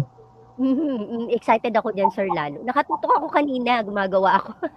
Yun yung ano ko kanina, nagdadalawang monitor ako, ginagawa ko, sinasabayan ko talaga si Sir Mark. And I'm sure yung mga manonood, ganyan din po ang ginagawa kanina. I'm very sure of that. Di ba po, Sir Ariel? Yes, at syempre, no, Ma'am Marie, meron pa tayong ibang mga dapat iklaro yung mga question with regards to certificate registration. Kaya naman itong mga reminders na to ay ibibigay sa atin ng ating kasamahan na si Sir Rainier. Here. Ayan, Sir Rainier, good morning ulit. Good morning po ulit, Sir Ariel and Miss Marie. At maraming po good morning, salamat. sir. Okay, ito po yung ating mga few reminders po para sa mga umattend po ng ating webinar. At thank you po kay Sir Mark na napakaganda na po ng kanyang topic po kanina.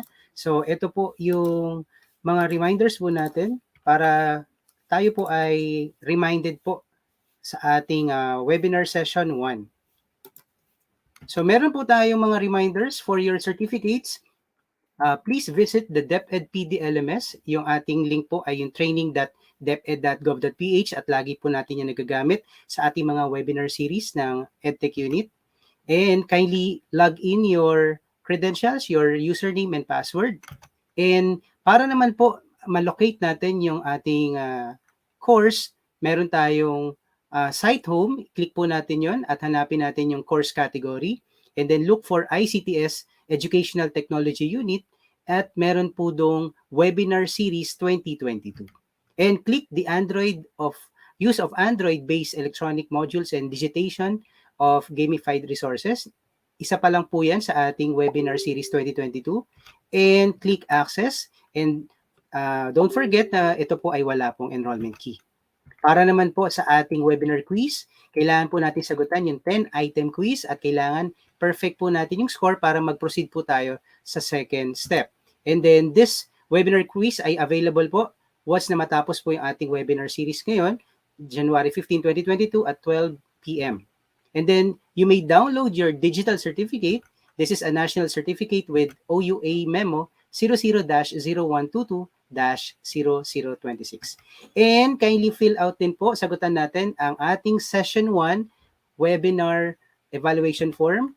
Ito po yung ating link, https://tinyurl.com/androideslm1. So ayan po ang ating webinar Session 1 evaluation form at yung mga reminders po natin para makuha po natin ang ating national certificate. Thank you po.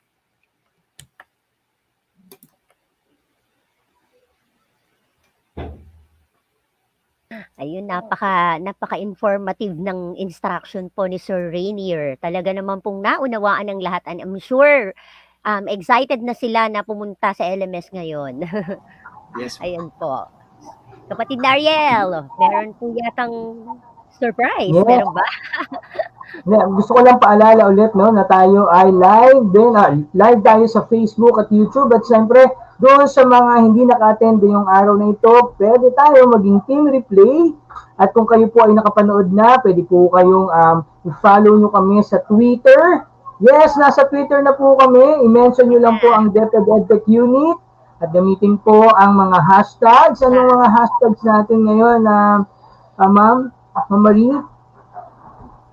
Hashtag EdTech Unit 2022. Ayan. At Android ESLM Session 1 EdTech 2022. Yan. Maganda yan. Ano? Nasa ano na tayo. At syempre, aside from that, Ma'am Marie, sa mga natutuhan natin ngayon, mayroon tayong mga nakuha talaga na importante. No? Itong skills na binibigay sa atin ni Sir Mark at ng EdTech Unit ay dapat natin i-share. No? Biruin mo, ang unang tanong lang lagi sa atin ni Sir Mark dati, marunong ka bang mag-copy-paste?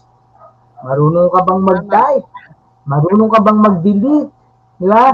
So kung marunong kayo ng mga skills na yun, pwede na po tayong makagawa ng mga materials or resources na gaya nito na talaga namang gagamitin ng ating mga estudyante. Kaya we are very grateful for this app. Maybe baka meron pang ibang may announcement pa tayo. Meron pa ba tayong mga announcement from Sir Mark?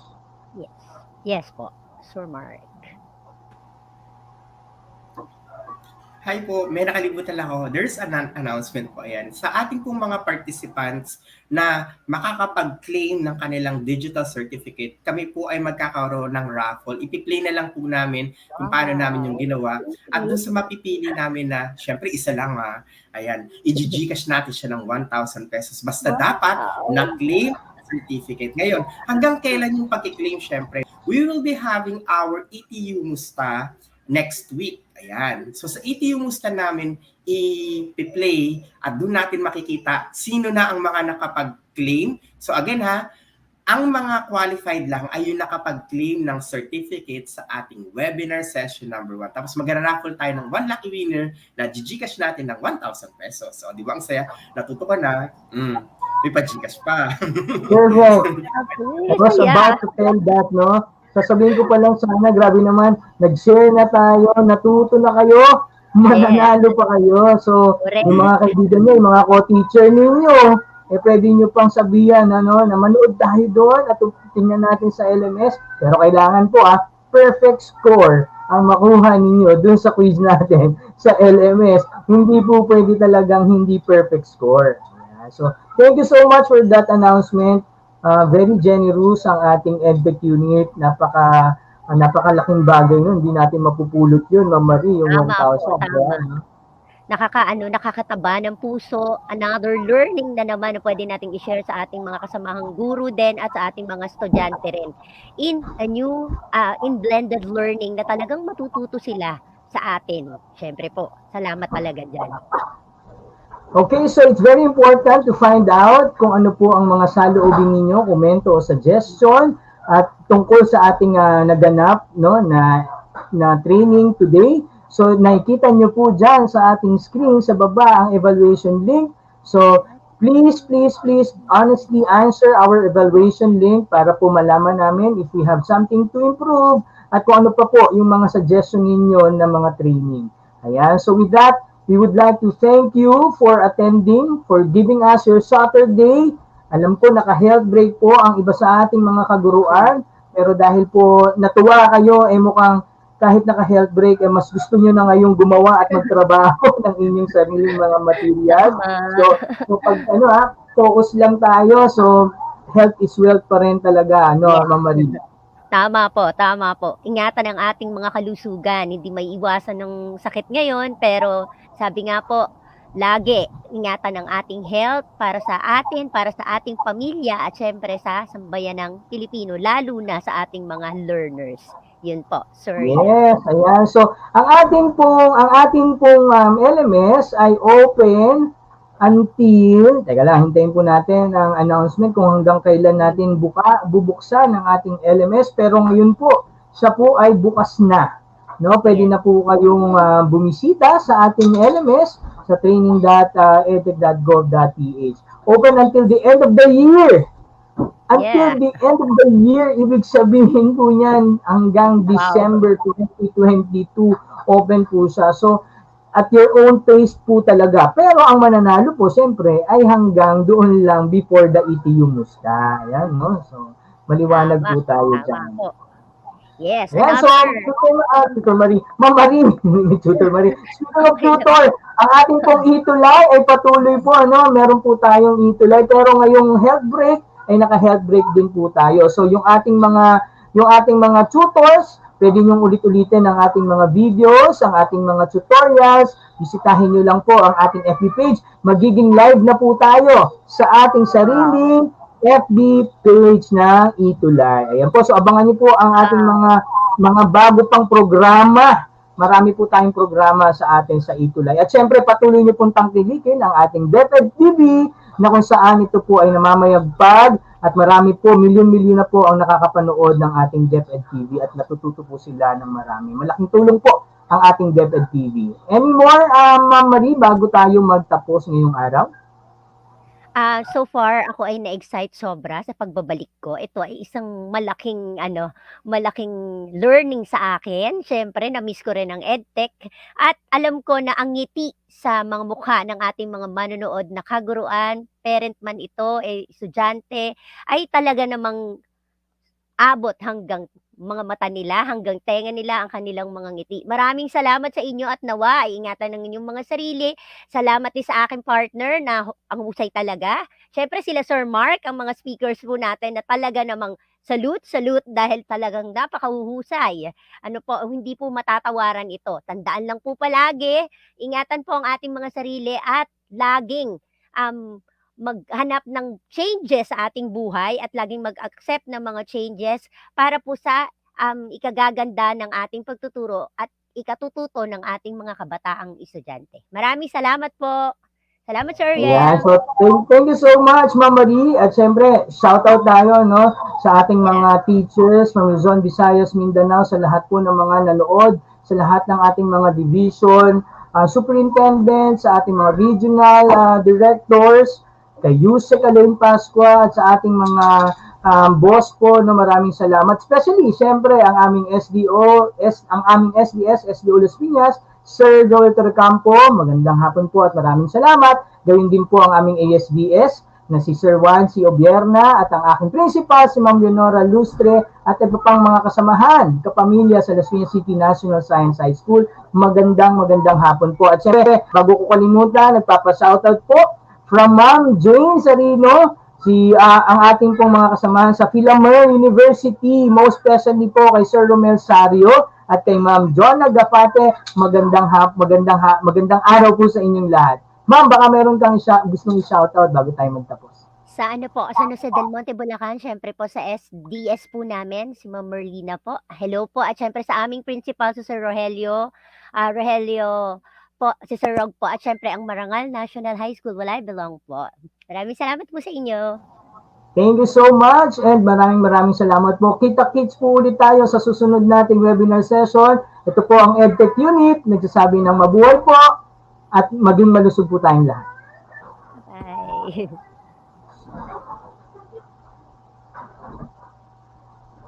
Yay! Yan. Bye-bye! See you sa next na mga training. Bye-bye! Good job. May mga araw na hindi natin ginusto.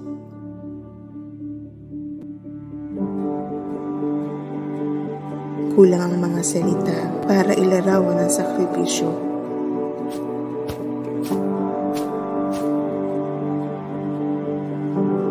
Kung minsay tinatalo ng pagod ang ligaya.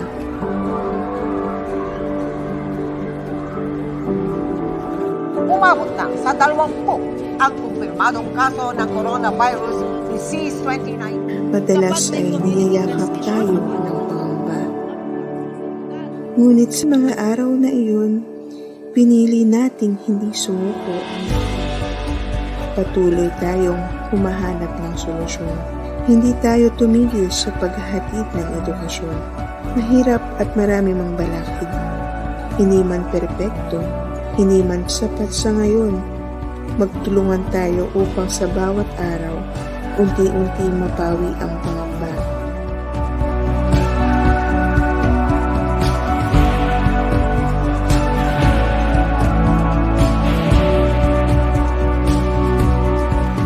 Maibalik ang saya at magbigay ginhawa.